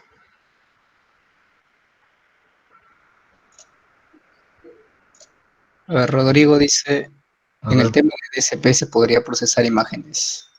Pregunta. Sí se puede, pero hay que saber, por decir, puede ser que a mí se me ocurra hacer el procesamiento de una imagen de 4K, ¿no? Es decir, de Ultra HD, ¿no? Una cosa así. Y lo quiero hacer en un FPGA como está acá, ¿no? Entonces este FPGA tiene solamente 8 columnas de DSPs, ¿no? Porque son 8 filas y cada fila tiene un módulo. Entonces estos módulos de DSPs tienen un tamaño determinado. Entonces, dependiendo de la complejidad del problema, puede ser que no me alcancen los recursos. Entonces yo tendría que estar haciendo el problema, lo tendría que estar particionando, digamos que por decir así, no puedo procesar toda la imagen a la vez, ya tengo que hacerlo por partecitas, una cosa así. De esas partecitas después ya yo quiero ver cómo la encajo en el dispositivo y procesarlo. Pero sí se puede hacer, ¿no? Estos bloques son justo específicos para esas cosas, ¿no? Que se llaman Digital Signal Processing, por eso está ese acrónimo, ¿eh? Porque me permite hacer operaciones rápidas y complejas, ¿no? Y también lo puedo hacer con punto flotante, ¿no? O sea, que es un tema también complicado, ¿no? O sea, el resto de elementos, que están aquí, el CLBs y todas esas cosas, realmente trabajan con solamente ceros y unos sin saber la notación. Con DSP sí o sí le puedo decir, ¿no? Yo quiero trabajar en punto flotante, entonces yo tengo que saber exactamente cómo trabajar con los números, ¿no? Pero aquí estos CLBs, RAM embebido, todos esos son agnósticos, no conocen el tema de la notación, ¿no? Solamente almacenan ceros y unos. Estos sí necesitan saber sobre qué estoy trabajando, sobre qué números estoy trabajando. No sé si eso más o menos responde a la consulta.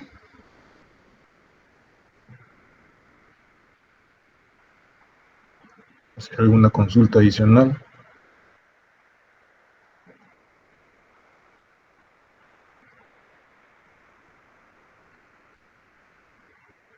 ¿Sigo para adelante? Sí, ingeniero, Sí. sobre los DSPs, ¿cómo se hace la consulta? O sea, ¿cómo se configura el FPGA para hacer la consulta con los DSPs? Porque cuando configuramos el FPGA, configuramos los LUTs que están dentro del CLB y la interconexión entre ellos.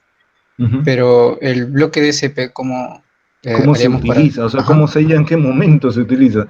Algo tan fácil como esto que está acá en la pantallita, este asterisco. Digamos que yo quiero multiplicar dos números, entonces yo quiero multiplicar dos números. A la hora de poner solamente este asterisco que está aquí, que yo multiplico dos registros, por así decirlo. Yo tengo ya dos registros en mi VHDL, por decir, dos registros. Yo le pongo el tema de la multiplicación, él ya está usando un DSP, por defecto. Y cuando usted vea el reporte de síntesis, cuánto TCP está usando, porque depende de la amplitud del registro, ¿no? Y depende de la amplitud de los multiplicadores, ¿no? Entonces, si son de 19 por 19, dependiendo, ¿no? Entonces aquí yo estoy utilizando dos registros de 8 bits, me dice, solamente un módulo de DSP, ¿no? Pero si es más grande, estoy multiplicando dos registros de 32 bits, posiblemente necesite dos módulos de DSP por recibir un número, ¿no? Pero solamente a la hora de poner este símbolo del por, ya está haciendo multiplicación, está utilizando ya DSPs directamente. O yo quiero dividir dos valores, ¿no? A la hora de hacer división, también por defecto estoy utilizando DSPs, nada más en esas dos operaciones básicas. Multiplicación y división, automáticamente usa DSPs. Y si no lo quiero usar, o sea, me quiero ahorrar el tema del DSP, yo tendría que hacer un algoritmo. ¿Cómo hago el algoritmo de la multiplicación? Bueno, depende cómo lo quiero hacer. ¿Sumas sucesivas o con sumas y desplazamientos? Entonces ya digamos que lo hago con sumas sucesivas. Entonces tengo que hacer un lazo de programa, ¿no? Pero el lazo de programa no en C, sino en VHDL, ¿no? ¿Cómo hacer el lazo de programa? Bueno, es otro tema, ¿no? Y tengo que utilizar una famosa máquina de estados finitos, ¿no? Entonces, tengo que controlar la cantidad de iteraciones y hacer la suma, ya. Pero si no quiero hacerlo así, puedo hacer con un algoritmo de sumas y desplazamientos. Entonces ahí sí tengo un poco más complicado, pero igual hay una máquina de estados que controla las iteraciones, controla los desplazamientos y qué sé yo, ¿no? Por ejemplo, con Gerardo y con Nixon vimos la segunda experiencia de laboratorio, que fue una unidad de punto flotante, pero que no utilizaba DSPs, ¿no? Que lo hicimos todo con CLBs. Claro, hablando de Altera, ¿no? Altera no usa el término CLB, pero con elementos lógicos, ¿no? Y utilizamos el algoritmo para hacer la suma de dos números en punto flotante, pero todo con CLBs, nada de DSPs. Había que saber cómo hacer el algoritmo, ¿no? Todo controlado por una máquina de estado. Pero si uno quería hacer la suma de números flotantes directamente con el DSP, es otro tema, ¿no? Ese es otro tema. Ahí uno tiene que usar ya invocar a una librería específica, lo que se llama un IP-core, ¿no? IP-core que implemente ya el DSP, ¿no? Y quiero hacer la suma, quiero hacer la multiplicación, tendría que hacerlo de manera explícita, ¿no? Pero de manera implícita, solamente con poner este por, ya está invocándolo. O estoy haciendo la división, ya está invocando, ¿no? No sé si eso más o menos responde la inquietud. Sí, ingeniero. Ya. Todo claro. Ya. Entonces aquí tenemos un CPU, pues, un FPGA clásico, inicios de los 90, ¿no? Entonces creo que fue el año 91 o el año 90, por ahí hay un enlace, creo que sigue más adelante, no este que está acá, que es la familia 4000 de FPGA, que se parecen mucho a las nuevas de hoy en día, ¿no? Un poco más grande nada más, pero aquí esto lo estamos extrayendo justo del famoso PDF, ¿no? Y aquí habla justo del estándar IEEE, ¿no? el que se llama el JTAG, ¿no? Y bueno, que en realidad este JTAG tiene dos propósitos, uno para bajar el archivo de configuración, pero también para hacer lo que se llama el Boundary Scan Testing, ¿no? También, que es otro tema, para testear la integridad del chip, ¿no? El chip se me cayó, o lo mandé al espacio y regresó a Marte y quiero saber si está íntegro. Entonces, y hablando de Marte, pues ya ha habido casos de FPGAs que han sido parte de la exploración, ¿no? El Curiosity creo que fue el rover que llegó, creo, el año 2012, creo. Ahí había chips de Xilinx, ¿no? De FPGA, ¿no? Claro, protegidos contra la radiación, porque eso sí es un tema muy importante en el espacio. Entonces aquí tenemos la familia 4000 muy utilizada, ¿no? De los años 90. Y aquí está, digamos, solamente una vista rápida de la cantidad de celdas que uno podía tener, ¿no? Entonces aquí la matriz de CLBs aquí podía tener hasta 32 por 32 CLBs. Y cada CLB tenía 3 LUTs, ¿no? 3 LUTs, 2 de 4 y 1 de 3, ¿no? Entonces, adentro de cada, y lo vamos a ver el CLB como era, ¿no? Y bueno, y la cantidad de RAMs de bits, ¿no? Todas esas cosas. Entonces aquí no había mucho. Para ese tiempo, los años 90 era una novedad, ¿no? Pero hoy en día esto está deprecado, ¿no? Entonces hace tiempo que no se produce este chip.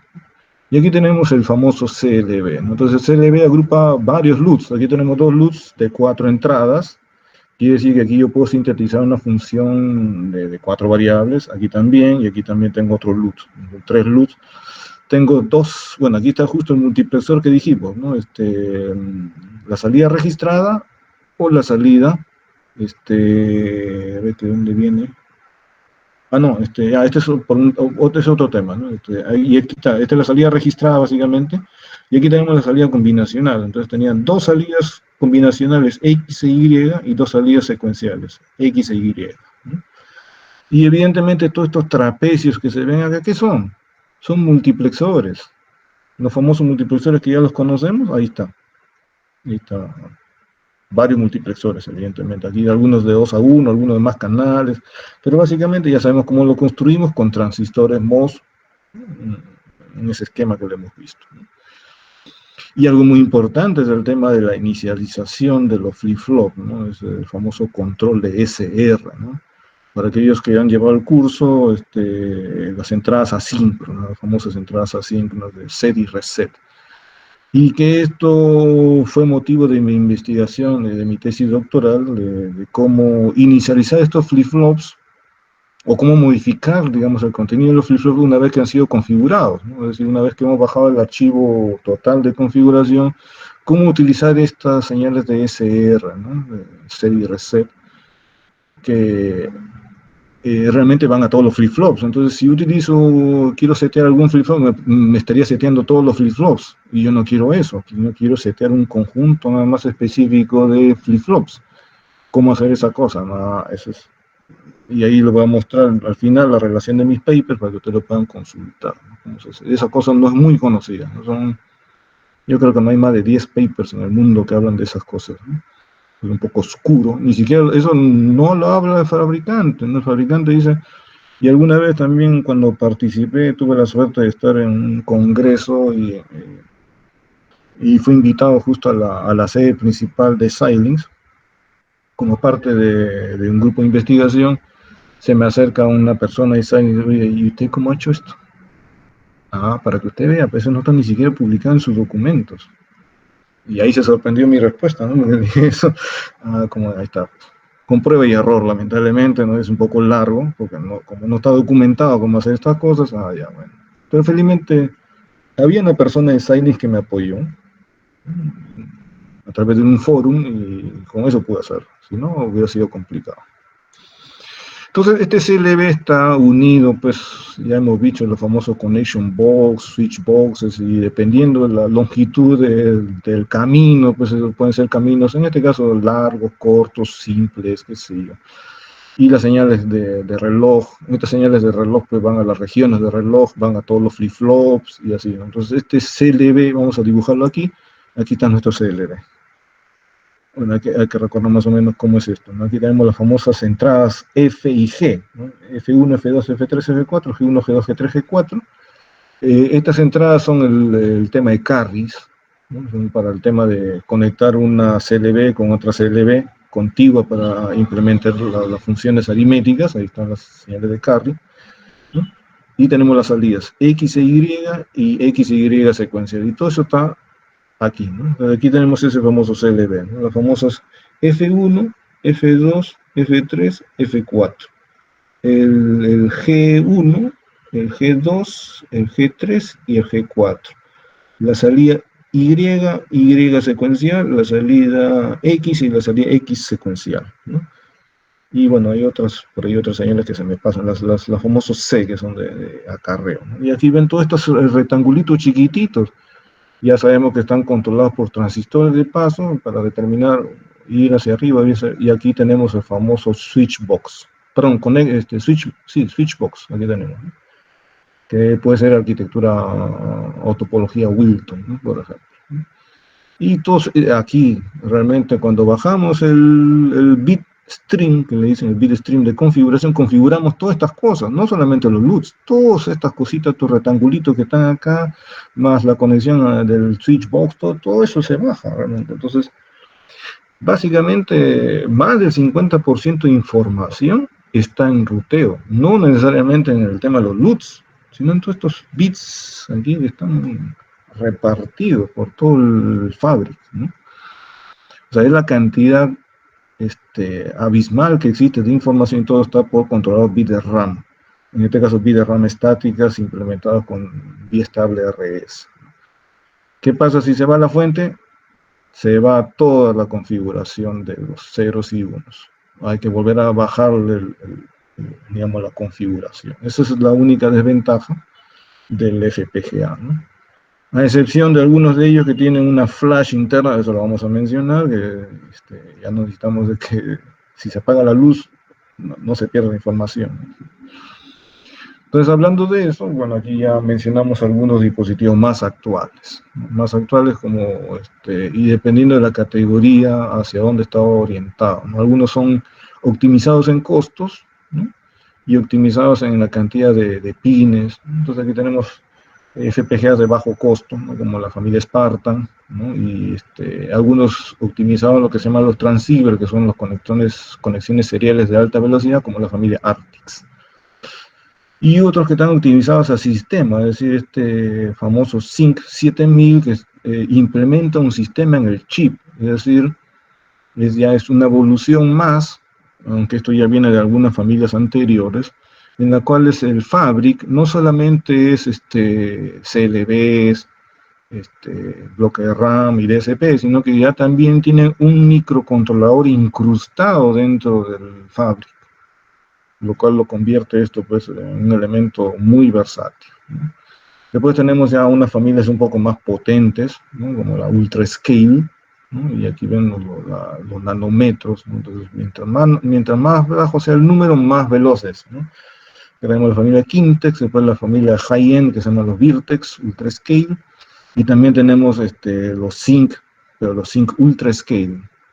E inclusive los Sync que tienen multiprocesador, es decir, no solamente un CPU como el que tiene acá, aunque este CPU de dual core, aquí tenemos hasta un CPU de quad core, incrustado ya en el fabric del FPGA. Y después tenemos familia Ultra Scale Plus, ¿no? Aquí tenemos los nanómetros y la familia, ¿no? Y bueno, también sigue produciendo los famosos CPLD, ¿no? Que eso no es el fuerte del negocio de Xilinx, ¿no? Aquí tenemos la 9500 y el Cool Runner 2. Entonces aquí en este enlace yo les dejo para que ustedes vean la lista de dispositivos. Están desde lo más antiguos, como el 2064 que comentamos, que fue el primerito en el año 1985, hasta los más nuevos, ¿no? Están ahí. Y aquí solamente para comentar el específico, el SYN 7000, ¿no? Que se implementa lo que se llama All Programmable System on Chip, ¿no? Entonces ya tiene un CPU incrustado, ese CPU es un dual core ARM Cortex A9, ¿no? Entonces, y la frecuencia a la cual está esto creo que es 800 o 900 MHz, no me acuerdo, no aparece acá creo el dato, no aparece. Entonces básicamente tenemos aquí, pues, y estos, los ARM son los que se utilizan en los celulares inteligentes el día de hoy. Claro, podríamos tener uno 4 core o uno de 8 cores, pero esta es la marca que se utiliza en los celulares hoy en día inteligentes, los ARM. De aquí tenemos diferentes sabores del zinc y tenemos lo que se llama las memorias, ¿no? Memorias cachés, el nivel 1 y el nivel 2, la interfaz a memoria dinámica, DDR3, DDR2, etcétera, conexiones a USB, dos interfaces a Ethernet, Gigabit Ethernet y así, ¿no? A memoria SD, etcétera, ¿no? Entonces, estas cosas ya vienen ahora en los FPGA, es decir, ya vienen las interfaces incrustadas, solamente hay que seleccionarlas, ¿no? Y para ello ya el Fabric está preparado. Pero antiguamente no había estas cosas de la interfaz USB, ni Ethernet, ni nada de esas cosas había. Era solamente CLB puro, nada más, almacenamiento de luz. Y eso ha ido evolucionando hasta lo que tenemos hoy, el día de hoy, ¿no? Y aquí está más o menos el zinc, ahí la parte programable, que es el APU, ¿no? Ahí están los dos cores. De tal manera que estos, yo podría implementar un sistema operativo como un Linux, ¿no? Un Linux, porque aquí tienen una unidad que se llama el Memory Management Unit.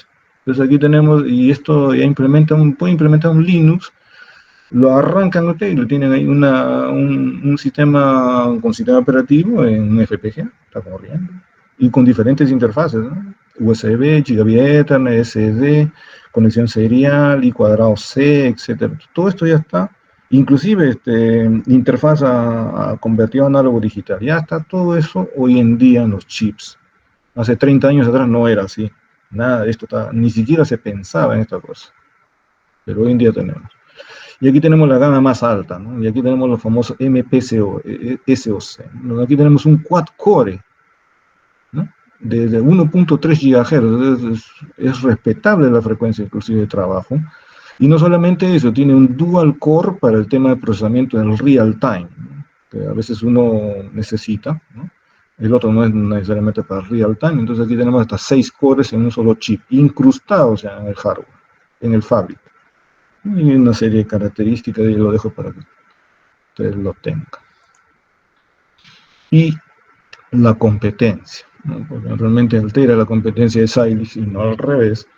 Y aquí tenemos pues lo más actual, ¿no? Históricamente, realmente, Altera empezó con CPLDs y después entró al tema de FPGAs, ¿no? Tenemos los CPLDs bajo costo, como el MAX 2 y 5, y aquí tenemos una novedad, que esto no está en el Xilinx, que son los FPGA no volátiles. Pero un momentito, usted me acaba de decir que el FPGA usted apaga la fuente y se va la información. No es así. En especialmente la familia MAX 10, tiene inclusive la posibilidad de tener dos configuraciones internas implementadas en memoria flash, que no es más que una especie de EEPROM reprogramable, ¿no? Una cosa así, ¿no? Eléctricamente, ¿no?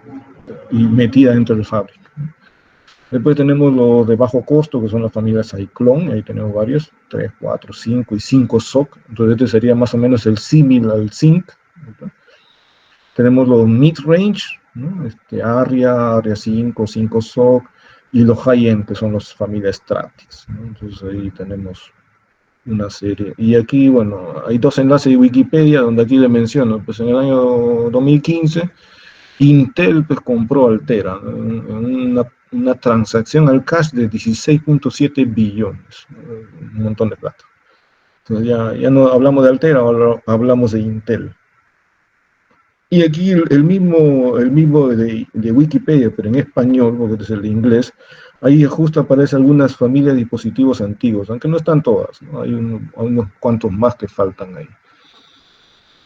Y aquí tenemos pues el famoso Max 10 que tiene el doble configuración. Entonces tenemos una flash interna dentro del FPGA, de la manera que si uno, digamos, inicializa esta flash, ya puede apagar el dispositivo y después cuando enciende, esta flash se dampea al fabric del FPGA y ya está configurado. No necesitamos estar guardando o estar dampeando la configuración todas las veces.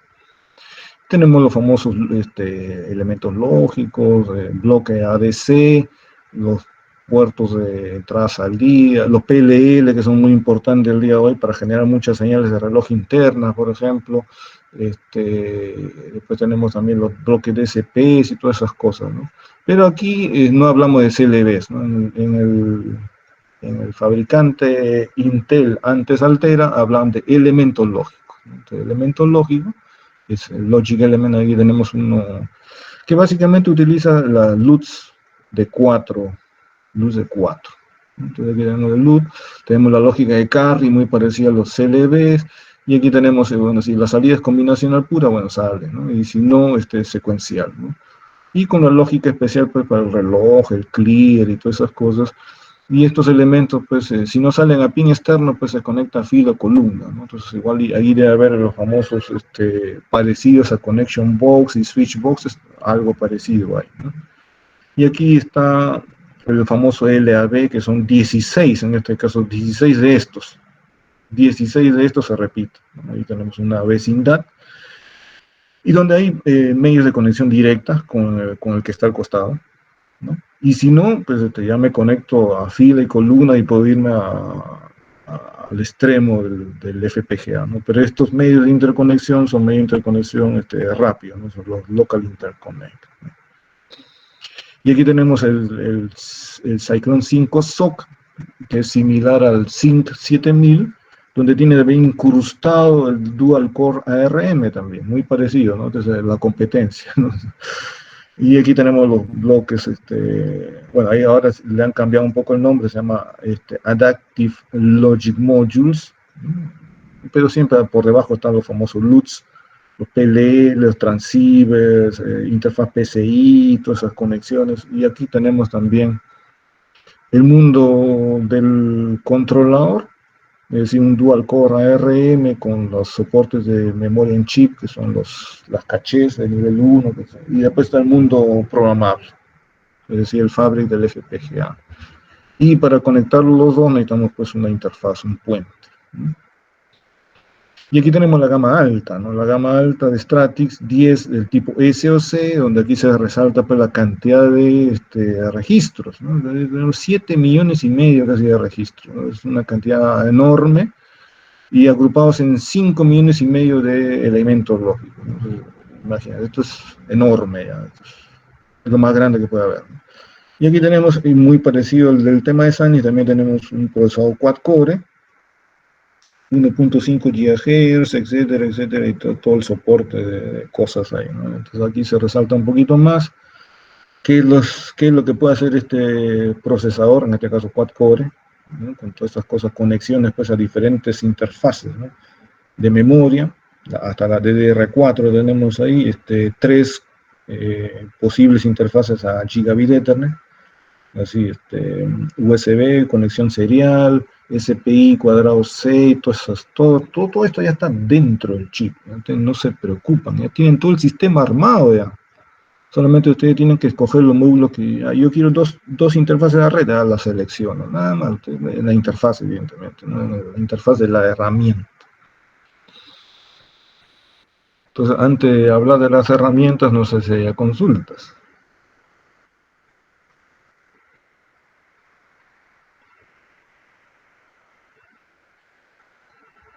Si es que están ahí todavía. Consultas.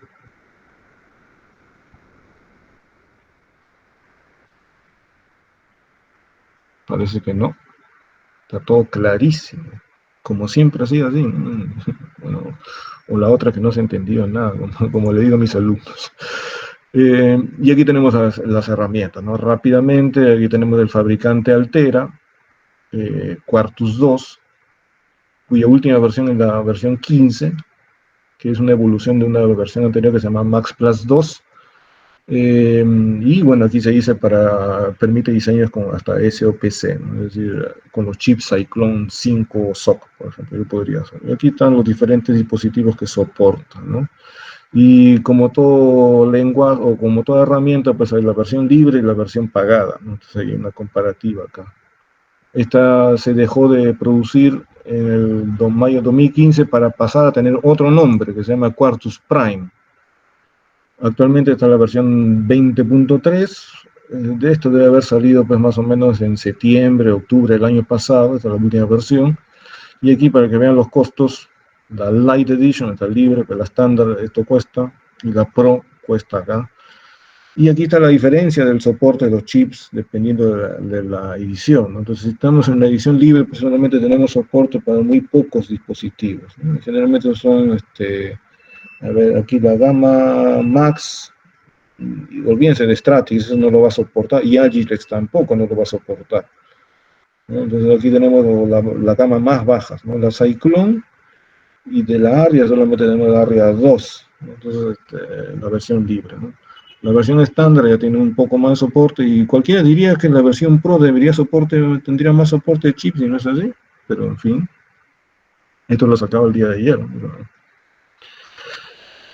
Y algunas herramientas asociadas, porque no todo es para hacer con VHL, sino hay otras herramientas cuando uno quiere hacer otras cosas más complejas, ¿no? Quiere hacer algunos algoritmos complejos, necesita otros lenguajes, como el tema del OpenCL, que son extensiones del lenguaje C, o compilar pues, también digamos, con lenguaje C y hacerlo traducir o que intente traducir el lenguaje C a VHDL, ¿no? Y lo transforme en ceros y unos, ¿no?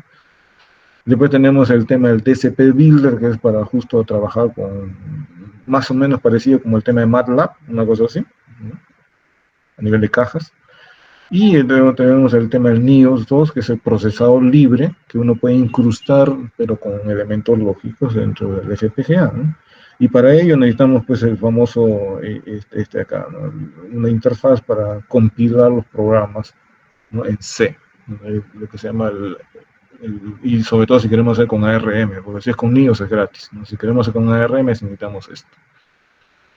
Y aquí tenemos un look and feel de la versión 18.1, ¿no? Ahí está la interfaz de entrada. Ahí tenemos esto más o menos para aquellos que han trabajado con Quartus, es muy similar. Y aquí tenemos el Prime, ¿no? Y después tenemos el otro gran fabricante, ¿no? ICE. ICE de Xilinx, bueno, ya dejó de producir, la versión 14.7 fue la última, la Integrated Software Environment Foundation. Y aquí están los soportes de los chips, ¿no? Pero a partir de esta fecha en adelante, una estrategia de Xilinx fue que solamente hubiera soporte a la familia 7, y de ahí vino el famoso Vivado. Entonces todos los dispositivos antiguos que los soporta el ISA ya no los soporta el Vivado. Los Vivado solamente son para dispositivos de la familia 7. Hablando de Virtex, Quintes, Artis, Zing, los Ultra Scale, el resto ya no es soportado, entonces es un problema. Pero en fin. Y aquí tenemos la versión actual, la 22, que debe haber salido también en septiembre, octubre del año pasado, ¿no? Y aquí tenemos, bueno, el ICE antiguo, ¿no? Muy parecido a la interfaz del Quartus. Algo muy interesante en ese ICE es el tema de que yo puedo ver el floor plan del chip. Y aquí tenemos el famoso switchbox. Ustedes se dan cuenta aquí las conexiones, por dónde van. En cada switchbox es diferente la conexión, para que ustedes vean la complejidad de esta cosa.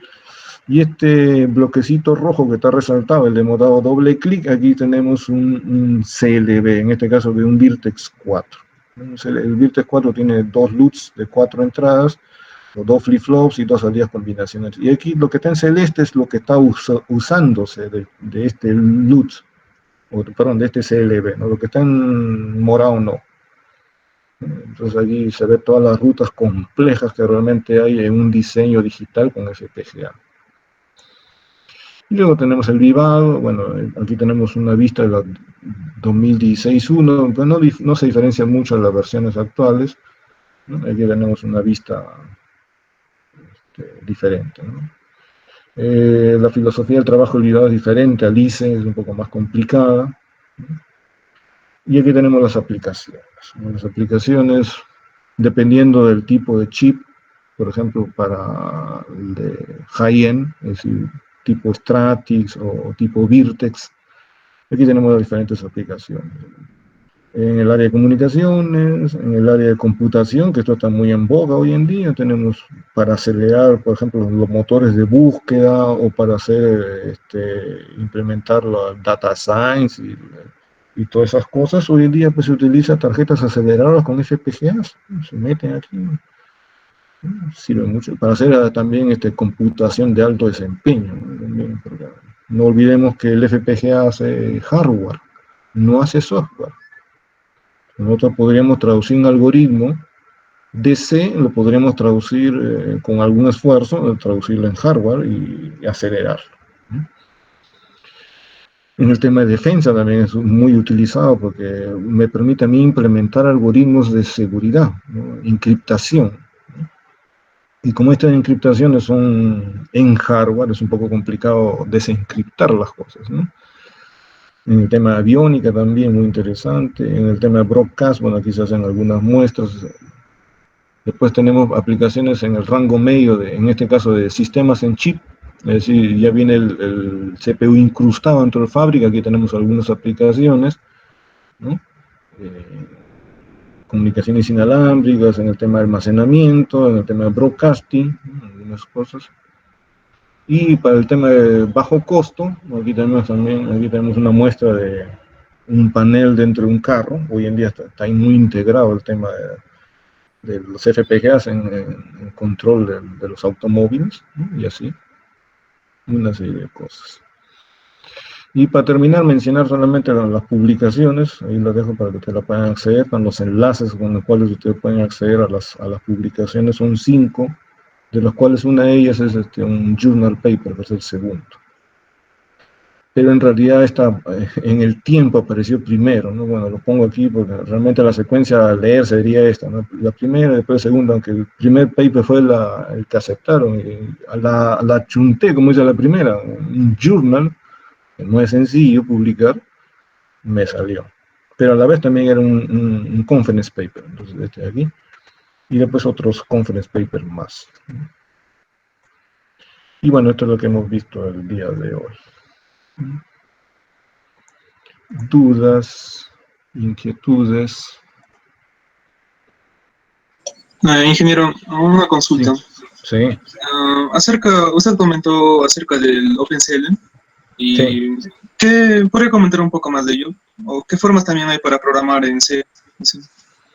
A ver,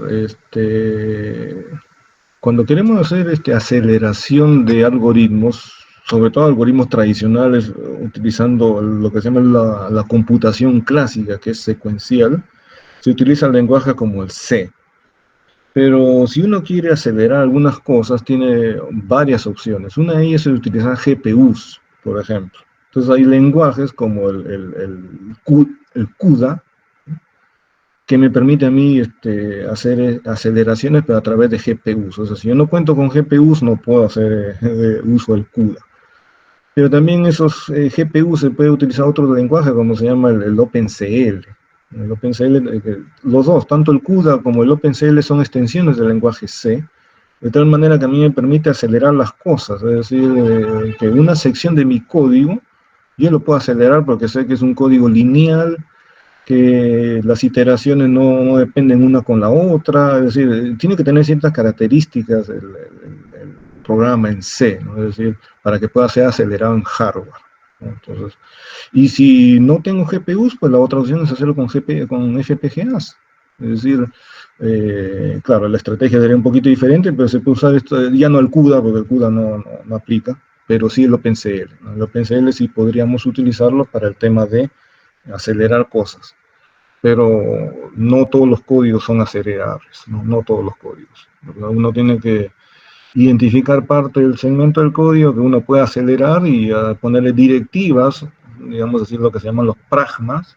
Pero digo aquí, pragma, aquí empieza mi aceleración de esta parte del código, pragma, aquí termina la aceleración de esta parte del código, y eso podrían mandárselo al FPGA para que lo haga y después le dice al código C, terminé y sigue tú para adelante, ¿no? O lo puedes hacer en paralelo, ¿no? Para eso sirven esas cosas, esas extensiones, ¿no? A ver, no sé si hay chats, ¿no? Vamos a ver el chat. Ajá. Ya, a ver. Rodrigo Arturo, ¿podría comentar la característica de los transceptores? Ah, los transceptores son para velocidad, para conexión de manera serial a alta velocidad. Estamos hablando de gigabits por segundo. Entonces, de eso sí no son todos los chips que otorgan esa conexión, pero Altera sí se caracteriza en utilizar mucho eso, porque se utilizan en los equipos de comunicaciones, por ejemplo, en el tema de 5G y todas esas cosas, o el tema de MIMO, se utilizan pues transceptores, y las comunicaciones para la fibra óptica y todas esas cosas se utilizan los famosos transceptores, y a alta velocidad, ¿no? A nivel de gigabits por segundo, ¿no? Por eso se utilizan los transceptores. Y eso ya hay en algunos chips, no en todos, y ya está la interfaz hecha, ¿no? Más dudas, a ver. Tengo entendido que hay placas como el PINC, así el PINC, ya que tiene soporte para lenguaje en Python, sí. Bueno, yo no he manejado esa tarjeta, pero sí la conozco, bueno, injusto su nombre de PINC, porque la tarjeta está pintada de rosado, ¿no? Una cosa así. Y habría que ver realmente cómo está, o sea, con qué viene acompañado, o sea, con qué software, con qué cosas de desarrollo viene acompañado, pero si le dicen que tiene soporte Python, es que posiblemente ahí tenga ya un sistema operativo precargado en una micro SD, y usted le bootea en esa tarjeta PINC, que no estoy seguro si está hecho en un Kintex, o puede ser que esté en un Zinc, no estoy muy seguro, y usted puede trabajar el Python ahí. Pero el problema del Python es que es un lenguaje interpretado. Es decir, si bien es cierto, digamos, para algunos, no para mí, porque yo sufrí cuando llevé el doctorado, tuve que programar en Python. El tema es que por cada sentencia que uno escribe en Python, tiene que, digamos, traducir en qué es lo que se quiere hacer y todas esas cosas. Y no es lo mismo que un lenguaje compilado como el C, que digamos, todo el código lo lee, el compilador lo interpreta, genera el código objeto y después el ejecutable, todas esas cosas. El Python no es así, línea por línea va leyendo. Entonces eso lo hace ineficiente. Entonces no sé qué tanto uno pueda ganar ejecutar Python sobre un FPGA, ¿no?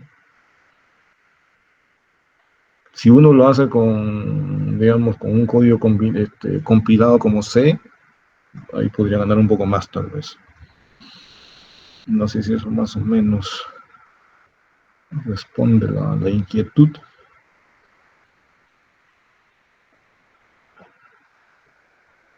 A ver, consultas.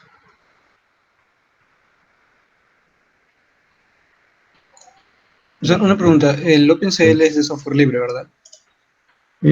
Sí, uno teniendo, bueno, con Linux prácticamente se tiene todo gratis. O sea, si uno tiene Linux, uno puede bajarse el OpenCL, puede bajarse otros tipos de lenguajes que a mí me permiten el tema de computación distribuida, como el tema de MPI o OpenMP y esas cosas. Y si uno, digamos, que hace digamos, la implementación de parte de esas cosas en FPGA, entonces tendría oportunidad. Y esto, por ejemplo, les comento mi experiencia en el tema de mi investigación, que fue la tesis doctoral que hice. Implementé un sistema Linux en un FPGA para hacer lo que se llama reconfiguración dinámica parcial. Es decir, no necesito, después de haber generado el bit stream original, no necesito la herramienta otra vez, sino que con solamente el lenguaje C, yo manipulo los bitstream para reconfigurar parte del dispositivo, no todo, sino lo que yo necesito. Y implementé lo que se llama el hardware task relocation. Eso quiere decir que Así como los CPUs tradicionales que usted no se entera, pero el CPU le da, hace lo que se llama el time sharing, es decir, comparten el tiempo, las tareas, pues no todas las hacen paralelo, sino le da una ventana de tiempo con una tarea, digamos, el antivirus. Después sigue con el Word, después sigue con qué sé yo, el PowerPoint, y después sigue dando la vuelta. A cada tarea le da un pedazo de tiempo, ¿no? Y entre tarea y tarea tiene que saber qué es lo que hizo la tarea, en dónde se quedó para seguir adelante, una cosa así. Lo mismo, pero en hardware. Es decir, el mismo concepto, pero las tareas eran de hardware, ¿no? Entonces, ¿y en qué está en hardware? En flip-flops, en LUT RAM, en RAM embebida, en DSP, toda esa es la tarea, ¿no? Entonces, ¿cómo hacer esa conmutación de tareas en el tiempo? Eso es lo que hice yo. Primero a nivel de un FPGA y después con los FPGA están conectados en red. Esa es la tesis doctoral. No es un tema menor, pero complicado realmente. Inquietudes.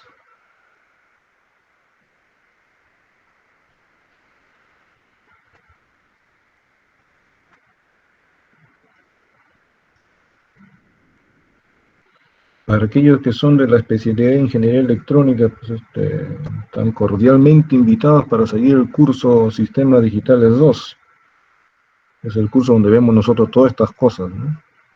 Nosotros utilizamos una tarjeta de desarrollo. Voy a ver si puedo compartir aquí brevemente. Voy a conmutar el video. Vamos a ver. Ya. Te voy a compartir aquí.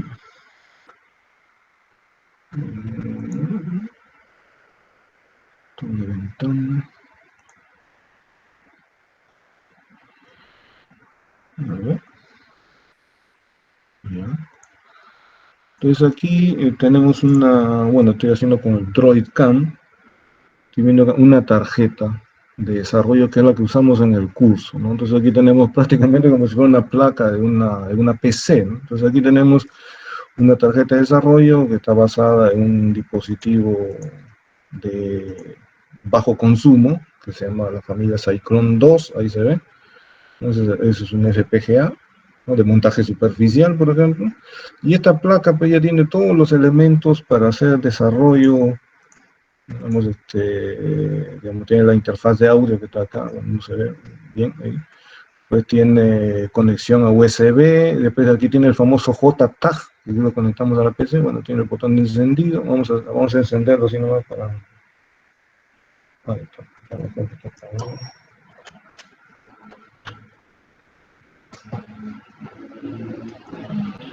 Justo el día miércoles terminamos con la última experiencia del curso. Bueno, voy a apagar la cámara para que el botón de la luz para que se vea. Ahí está. Ha booteado un demo ahí, ¿no? El demo está booteando. Entonces, y aquí tenemos justo un mensajito que se ve ahí, ¿no? Welcome to the Altera D2 board, ¿no? Entonces, y aquí tenemos, por ejemplo, D-switches en la parte de abajo. Ahí está D-switches, ¿no? Toda la parte de abajo, ¿no? D-switches. Pulsadores, aquí también tenemos, ¿no? Pulsadores.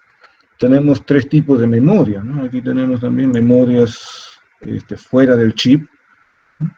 Tenemos aquí una memoria flash, después tenemos una memoria SRAM, es decir, estática, y tenemos una memoria dinámica, ¿no? Entonces, si yo quisiera hacer con NIOS 2, porque esto sí no tiene incrustado un CPU, ¿no? Lo tenemos que implementar con software. Entonces aquí podemos hacer con NIOS 2 y podríamos implementar un programitas en C, ¿no? En este caso, para los alumnos, lo que se ha hecho es, en la última experiencia de laboratorio, pues, en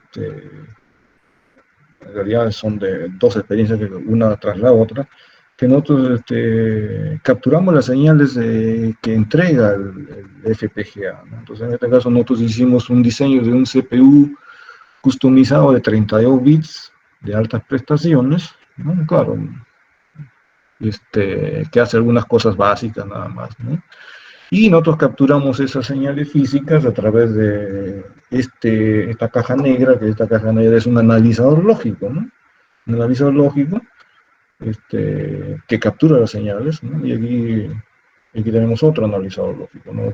De otro fabricante, ¿no?